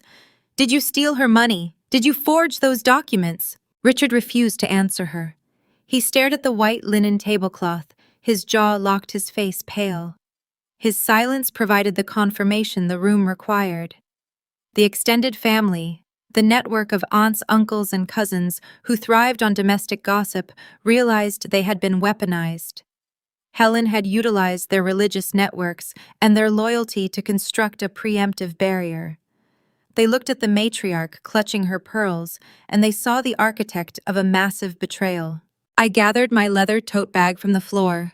I did not need to raise my voice or hurl insults to achieve victory. The mechanical, unfeeling logic of the justice system handled the destruction far better than any emotional outburst could ever achieve. I had presented the data. I had dismantled the illusion. My objective in this specific venue was complete. I looked at my parents one final time before my departure. "The civil liquidation solves the property issue," I told them, adjusting the strap of my bag over my shoulder. "But the $450,000 commercial loan is a separate matter entirely. The lender has been notified regarding the fraudulent origination. The Federal Trade Commission possesses the identity theft affidavit. The county district attorney is currently reviewing the criminal referral. I am taking my equity out of Traverse City. You can keep the federal charges. Happy birthday, David. I turned my back on the head table. I walked down the center aisle of the grand dining hall, navigating past the silent, shocked guests. The heavy mahogany doors loomed ahead at the end of the corridor. I pushed them open and stepped out into the quiet hallway, leaving the 50 pages of undeniable truth resting on the white linen. I walked out of the country club, leaving the $500,000 federal problem sitting right in the center of their table. Monday morning arrived with a profound stillness inside my modest apartment. I brewed a cup of black tea and logged into my remote corporate workstation. My daily routine resumed its predictable rhythm. I analyzed freight routing data, optimizing shipping schedules for industrial vendors. Outside my quiet living room, a relentless mechanical beast was waking up. The federal justice system does not operate on emotion or familial obligation. It operates on verified data and rigid statutes. Once Valerie filed the civil and criminal paperwork, I relinquished control of the timeline. The destruction of my relatives was no longer my responsibility. The operation belonged to the state. The first domino fell on Tuesday afternoon. The Compliance Division at Great Lakes Commercial Lending received the verified identity theft affidavit. Corporate banks abhor unmitigated risk. Upon discovering the original promissory note bore a forged signature, the risk management team initiated immediate protective measures. They invoked the acceleration clause buried deep within the mortgage contract. This specific legal mechanism allows the lending institution to demand the entire outstanding balance immediately if systemic fraud is detected during the loan term. My parents were issued a formal demand for $450,000 payable within 72 hours. They did not possess that capital. Their liquid assets were tied up in the lakeside illusion. The commercial lender did not wait for a polite explanation. The bank legal team filed an emergency injunction in the county courthouse securing a prejudgment attachment of assets. This order effectively froze Richard and Helen primary checking accounts and restricted access to their remaining retirement portfolios. The bank treated them like hostile flight risks. Simultaneously, the three major credit reporting agencies processed my official dispute. Equifax, Experian, and TransUnion placed hard security freezes on my social security number, scrubbing the fraudulent history from my profile. They subsequently flagged the linked accounts belonging to the orchestrators of the scheme. A systemic financial quarantine descended upon my mother and father. Their primary credit cards were systematically declined by payment processors. A simple trip to the local grocery store ended in public humiliation when the cashier handed back a rejected piece of plastic.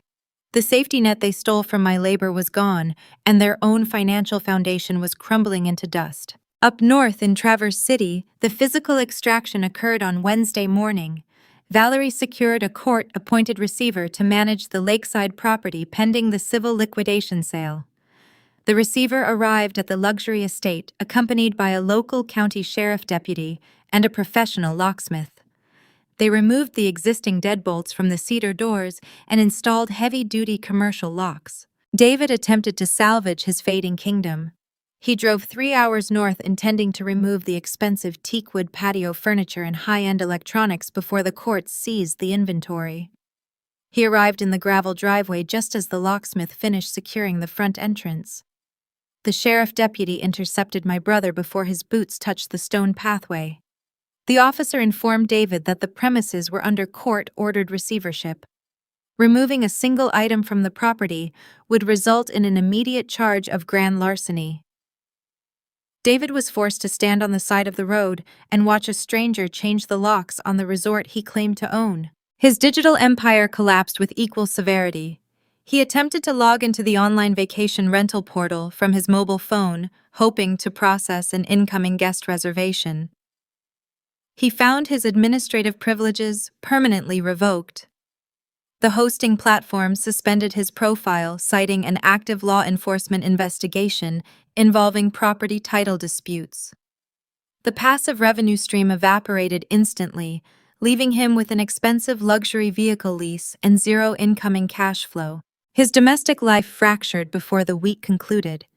Sarah possessed a low tolerance for poverty and a high aversion to legal jeopardy.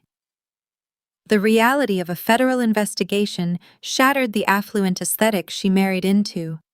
She recognized that the diamond tennis bracelet on her wrist was essentially purchased with stolen funds. She packed several designer suitcases and relocated to her parents' residence in a neighboring city. David was left alone in a rented apartment, stripped of his fabricated title, his stolen income, and his supportive spouse. The self-proclaimed real estate entrepreneur was reduced to an unemployed suspect in a federal wire fraud case. Down in Grand Rapids, the social ecosystem enacted its own form of ruthless judgment. The country club confrontation provided 50 affluent witnesses to the collapse of Helen and her curated matriarch persona. Wealthy social circles operate like immune systems, expelling infected cells to protect the host environment. The prominent commercial developers who attended the birthday dinner severed all professional ties with David, blocking his number from their directories. The affluent wives who previously complimented Helen on her floral arrangements suddenly became unavailable for afternoon luncheons. The weekly church potluck transformed into an arena of silent judgment. Aunt Linda, the family communication hub, reversed her broadcast polarity. She no longer shared tearful stories about my supposed mental instability. She disseminated the verified truth regarding the forged signatures, the stolen home savings, and the upcoming civil asset liquidation.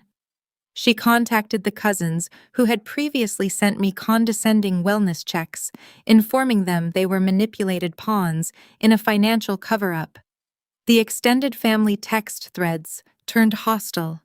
Relatives demanded to know if Helen had utilized similar tactics on aging grandparents or vulnerable siblings. Helen experienced the exact isolation she had attempted to engineer for me. She was trapped inside her suburban house, surrounded by the wreckage of her reputation. The phone stopped ringing. The supportive comments on her curated social media posts vanished, replaced by a deafening digital silence. The false reality she maintained for decades was dismantled in less than 4 days. Thursday evening brought a steady cold rainfall across the Michigan landscape. I sat on my living room sofa reading a novel when the silence was interrupted. My cellular device vibrated against the glass coffee table. A specific custom ringtone chimed through the quiet room. I recognized the digital melody immediately. It was the specific audio alert assigned to the local police department detective investigating the criminal referral. I set my book aside and reached for the device. When I picked up the phone, the caller identification displayed a different source. It was Richard. I had previously blocked his primary mobile number, but he was calling from an unknown local landline. I stared at the illuminated screen. The cold logic of my supply chain training advised me to ignore the incoming transmission. Engaging with a desperate adversary offers minimal strategic value. A deeper instinct urged me to answer the call. I needed to document his state of mind for my legal counsel. I slid my thumb across the glass surface to accept the connection. I lifted the device to my ear, but remained silent, waiting for him to speak first. I heard the ragged sound of a man struggling to draw breath. Richard, the imposing patriarch who had laughed at my stolen savings from his kitchen table, was weeping. The harsh, booming voice that demanded respect and submission at the country club was replaced by a pathetic, fractured whisper.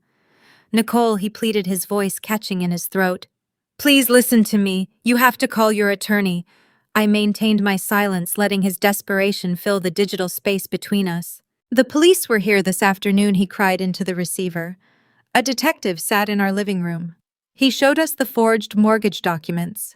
He told us the county district attorney is preparing to file formal indictment charges for aggravated identity theft and federal wire fraud. Your mother is inconsolable. He paused, gasping for air as a fresh wave of panic overtook him. "You proved your point," he begged. "You took the Traverse City property. You ruined David. We have nothing left. Please contact the Federal Trade Commission and withdraw the complaint. Tell them it was a familial misunderstanding.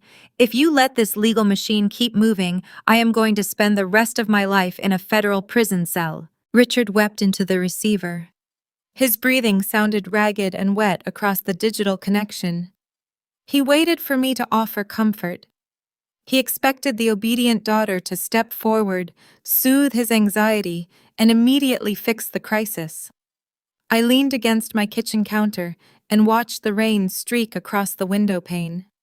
I offered him nothing but the steady hum of a silent line. The silence unnerved him. When weeping failed to trigger my inherent compliance, he initiated a tactical pivot. He transitioned from a terrified suspect to a weary victim. He deployed a masterclass in emotional manipulation, attempting to leverage my empathy against my survival instinct. "Nicole," he said, his voice adopting a strained, frail cadence, "you have to understand what this is doing to your mother. She has not eaten solid food in 3 days. Her blood pressure is spiking to dangerous levels. She is lying in the dark, clutching her chest. If you do not call off these investigators, the stress is going to induce a fatal cardiac event.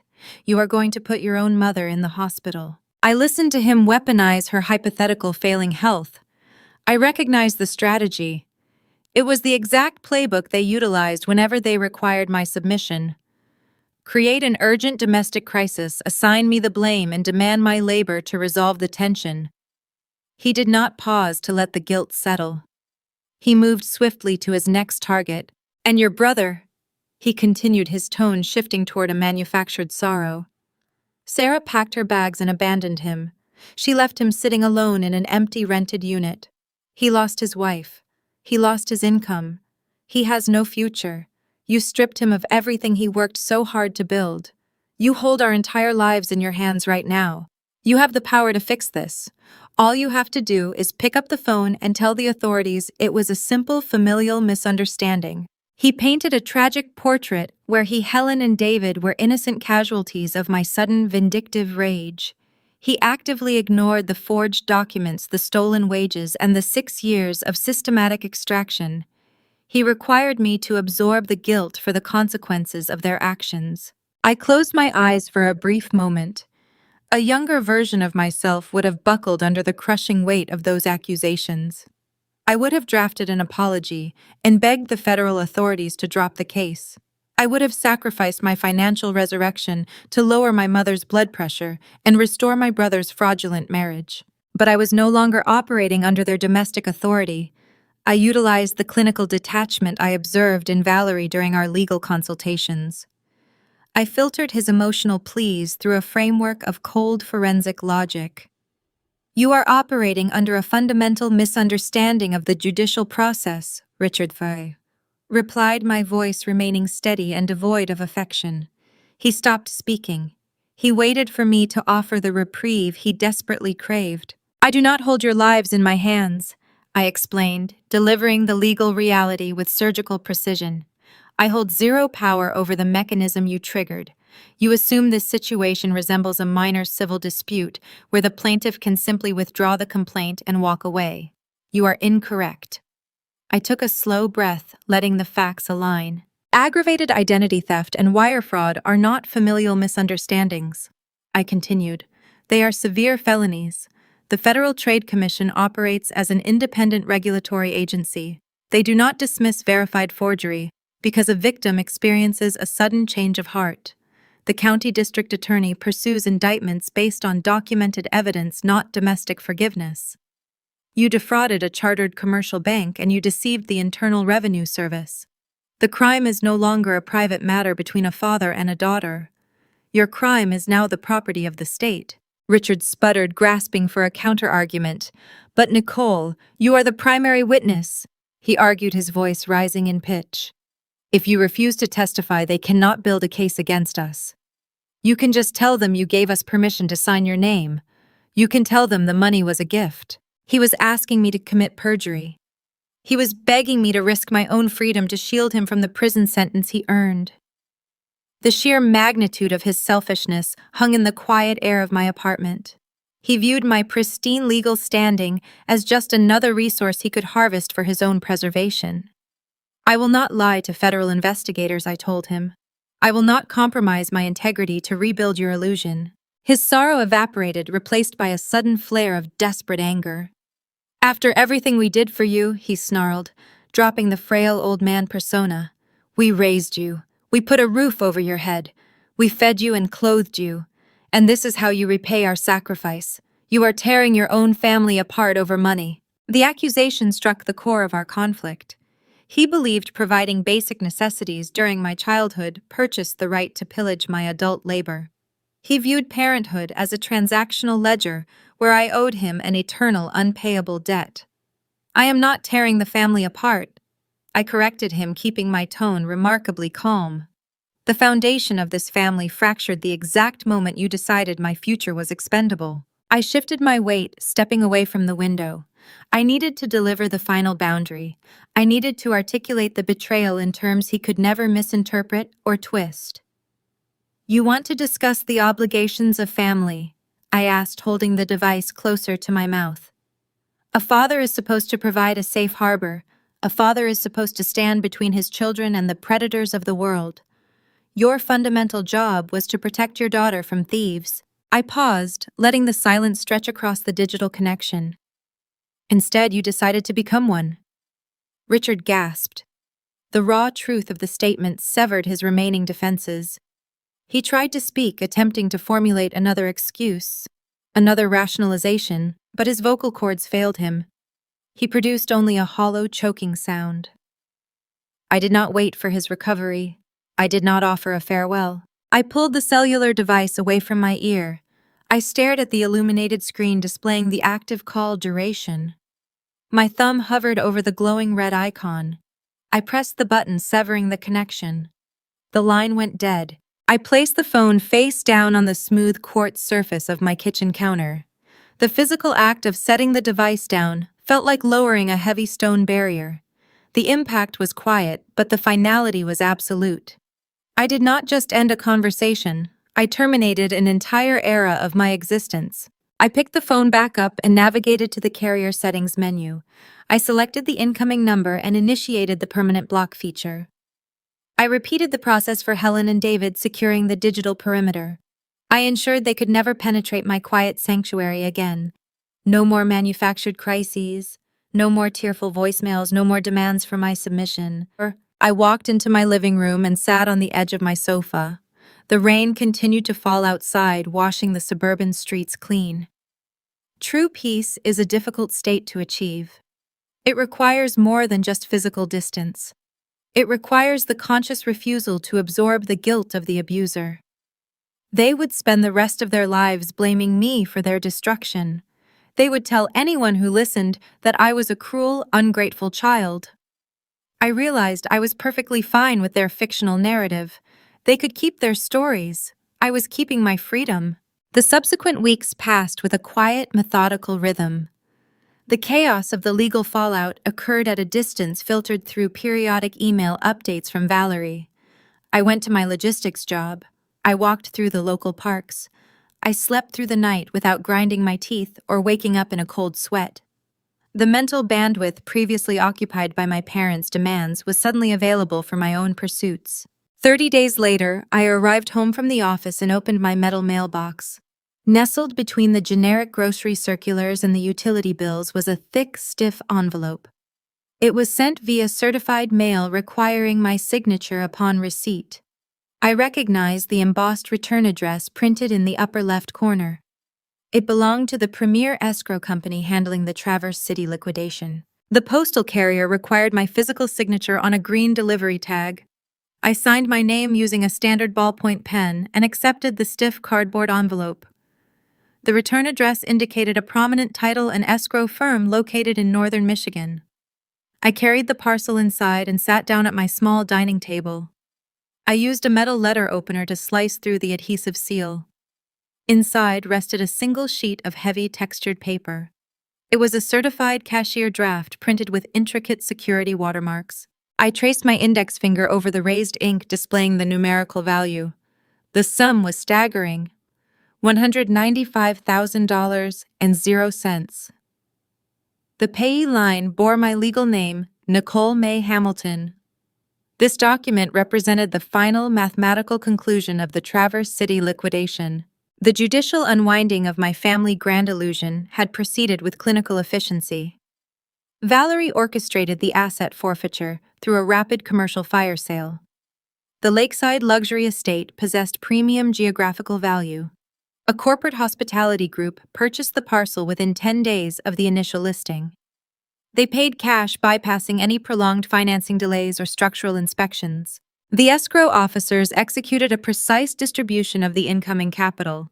The chartered lending institution received their $450,000 principal along with standard early termination penalties.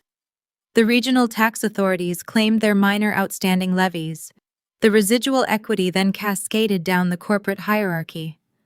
Because my relatives forged my Social Security number to establish Hamilton Legacy Holdings, I stood as the exclusive beneficiary of the remaining trust. The math was beautifully unforgiving.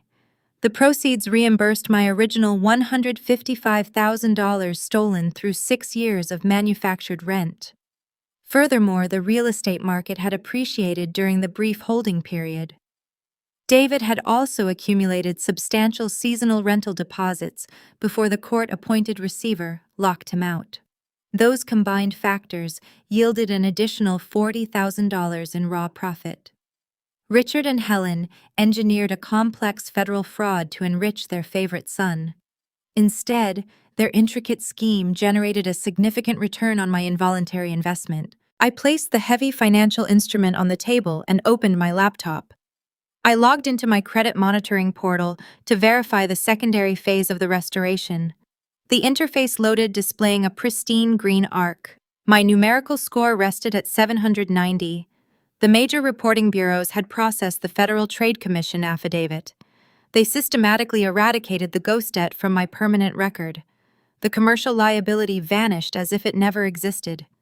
My financial profile was fully sanitized, repaired by the same bureaucratic mechanisms my mother tried to exploit. The contrast between my ascending trajectory and their rapid descent was stark. The justice system was busy dismantling their lives with methodical precision. Through the quiet channels of legal correspondence, Valerie kept me informed of their impending ruin. Richard and Helen were currently facing a formidable federal prosecutor.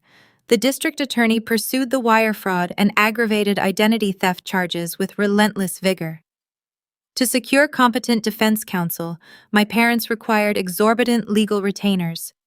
Federal defense attorneys do not accept payment plans. They demand liquid capital upfront. Since their primary checking accounts remained frozen and their credit profiles were flagged, my parents possessed only one remaining asset. They were forced to execute a high-interest reverse mortgage on their Elmwood Drive residence. They drained the equity from the very house where Richard laughed at my stolen savings. They were sacrificing their own shelter to delay their inevitable incarceration. The irony was profound. They stole my future home fund, and the direct consequence was the loss of their own property. David experienced a similar geographic and economic demotion. Stripped of his illicit passive income and his affluent wife, he could no longer afford the lifestyle he broadcasted on the internet. He relocated to a cramped one-bedroom apartment in a transient suburban complex. His windows overlooked a busy commercial intersection rather than the deep blue waters of the bay. The luxury sports utility vehicle was voluntarily surrendered to the leasing dealership to avoid a formal repossession mark on his record. He was currently seeking entry-level employment, having scrubbed his resume of his fraudulent entrepreneurial achievements. The golden child was learning the actual cost of the daily grind he used to boast about. I gathered the cashier draft and my state identification. I drove to a different financial institution.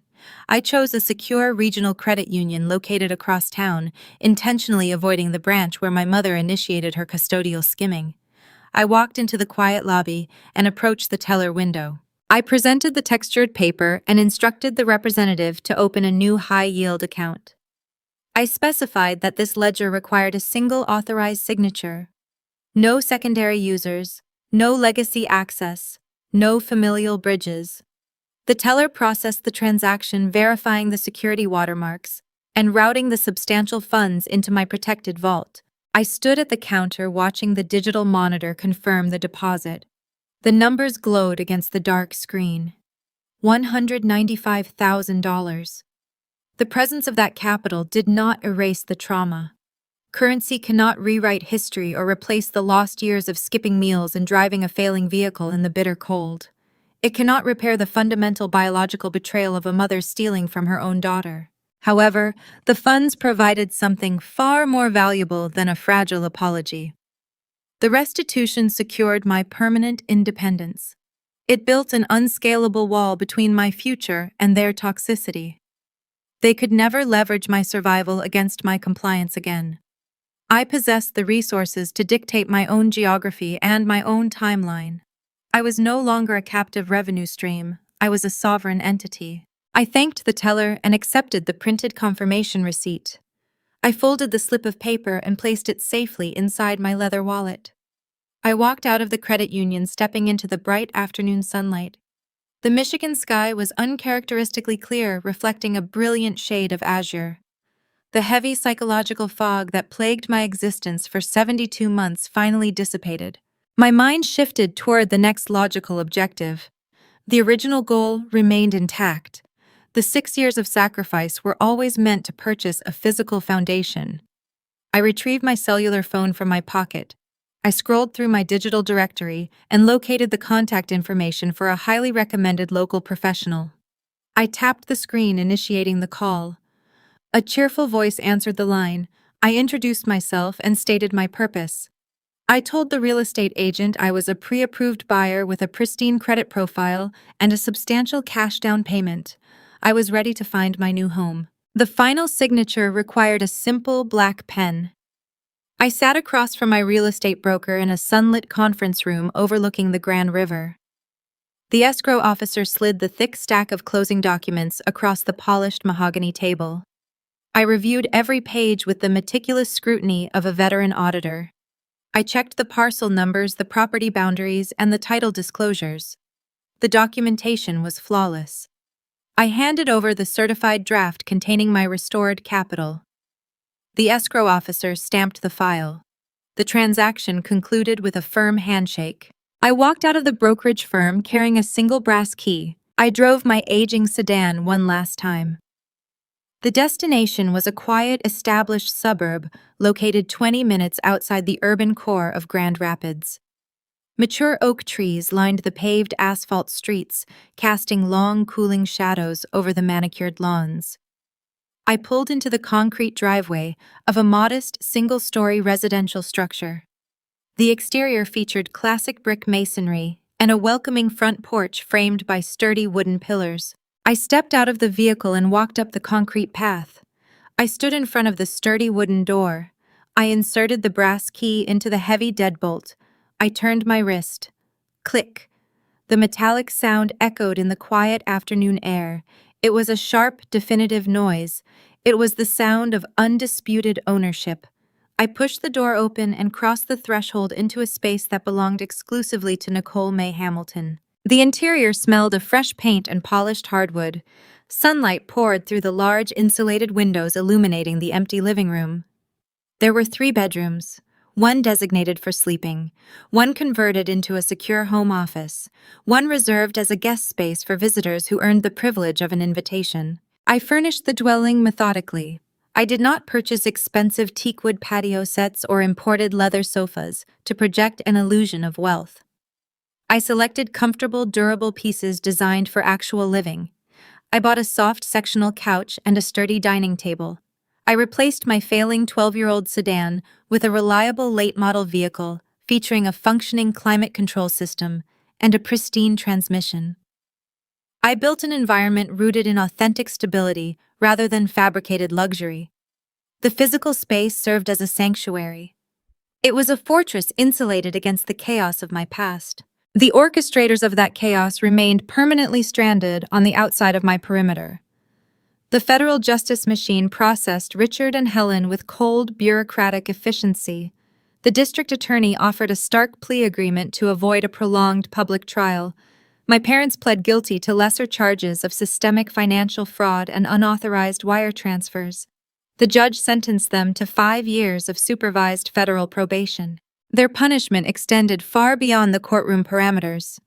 The financial penalties levied by the federal magistrate were staggering. To satisfy the court-ordered restitution and their mounting defense attorney retainers, Richard and Helen finalized the high-interest reverse mortgage on their Elmwood Drive residence. They drained every remaining dollar of equity from the structure. They currently reside in a house effectively owned by a corporate lending institution. They live under the constant supervision of a probation officer, trapped in a self-imposed purgatory of debt and public disgrace. David resides in a similar state of isolated ruin. Following his eviction from the Traverse City estate and the departure of his affluent wife, he struggled to secure meaningful employment. The commercial real estate developers in Grand Rapids blacklisted his name. He eventually accepted a mid-level retail management position at a suburban shopping mall. He rents a sterile generic apartment unit. He no longer posts boastful updates on social media. His curated digital profile was deleted to avoid the relentless scrutiny of former business associates who discovered the true source of his initial capital. I maintain zero contact with the three of them. I do not monitor their daily struggles. I do not intercept their incoming communications because the digital block on my cellular device remains active. Boundaries are not impenetrable brick walls. They are surveyed property lines. You can wave from your designated side of the border, but you are no longer permitted to cross into my jurisdiction. If they step onto my land, they are trespassing. The concept of family required a rigorous redefinition. Blood genetics do not automatically grant a lifetime access pass to my emotional or financial resources. I reduced my inner circle to individuals who demonstrated genuine accountability. Aunt Linda earned her entry through a difficult display of humility. 2 weeks after I closed on the house, she parked her car in my driveway.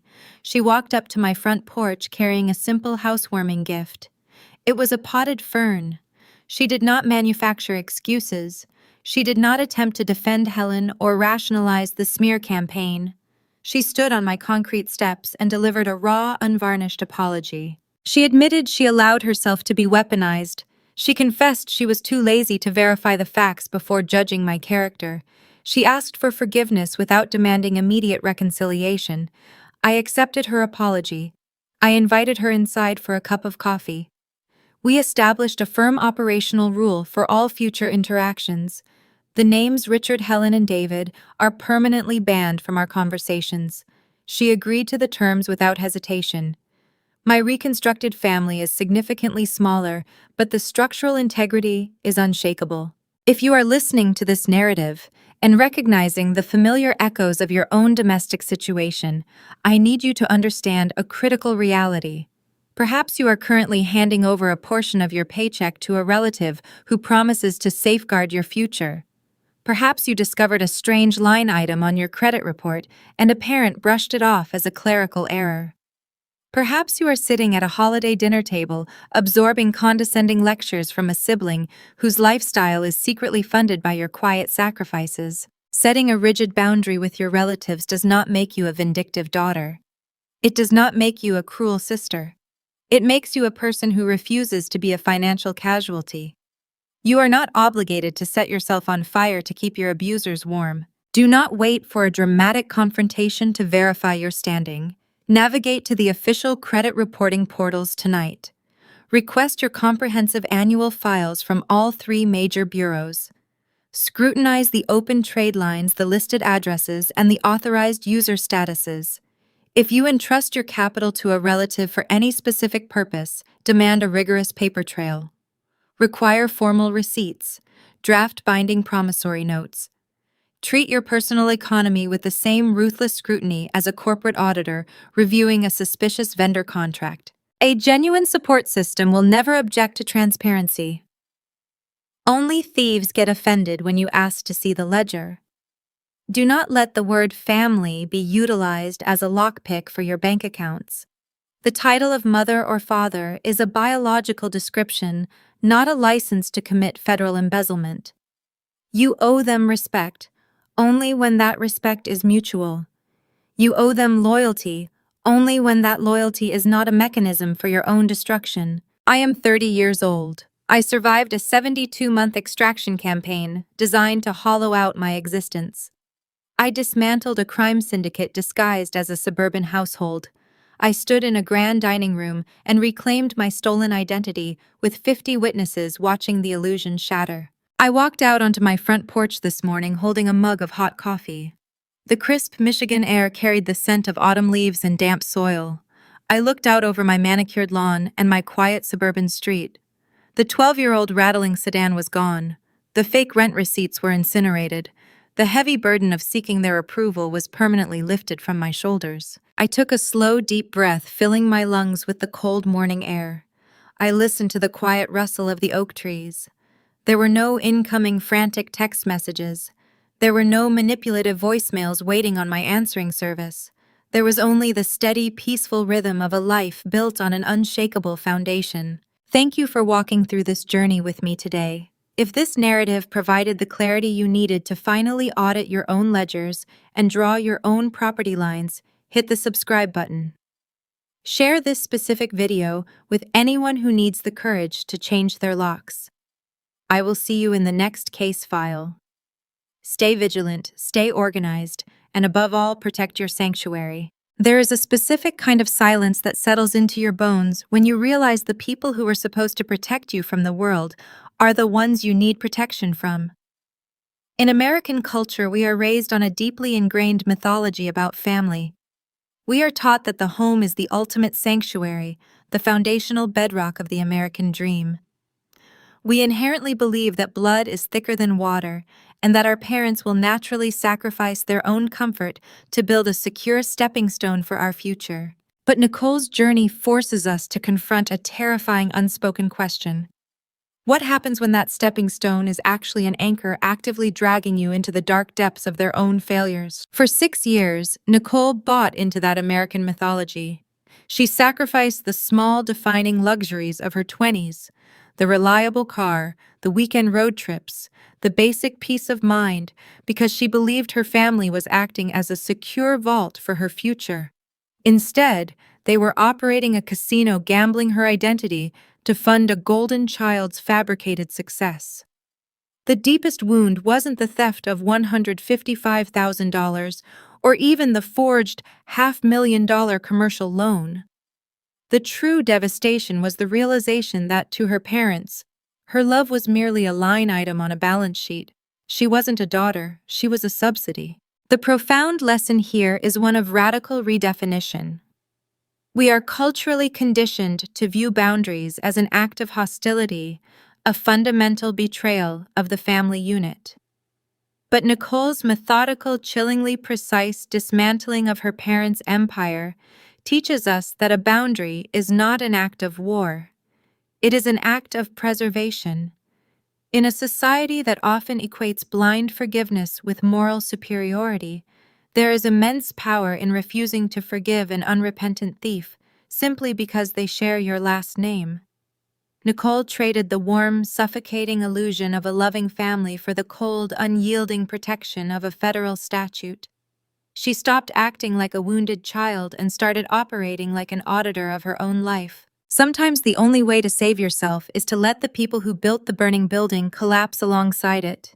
You do not have to set yourself on fire to keep your abusers warm, no matter how loudly they demand the heat. If you have ever found yourself staring at a ledger that simply doesn't add up, or if you are quietly gathering the strength to change the locks on your own life, you are not alone.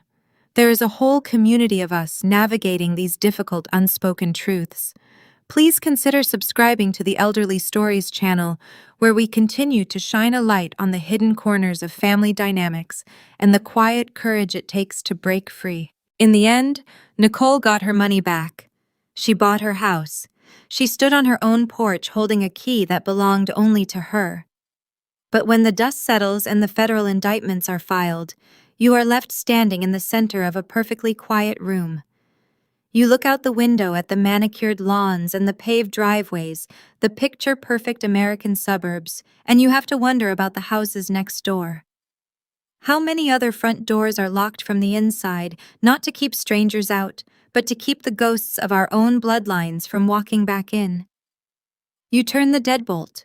It clicks. But even in the absolute safety of your own sanctuary, you might catch yourself listening for the sound of footsteps on the porch, wondering if the past is ever truly settled or if it is just waiting for a new key.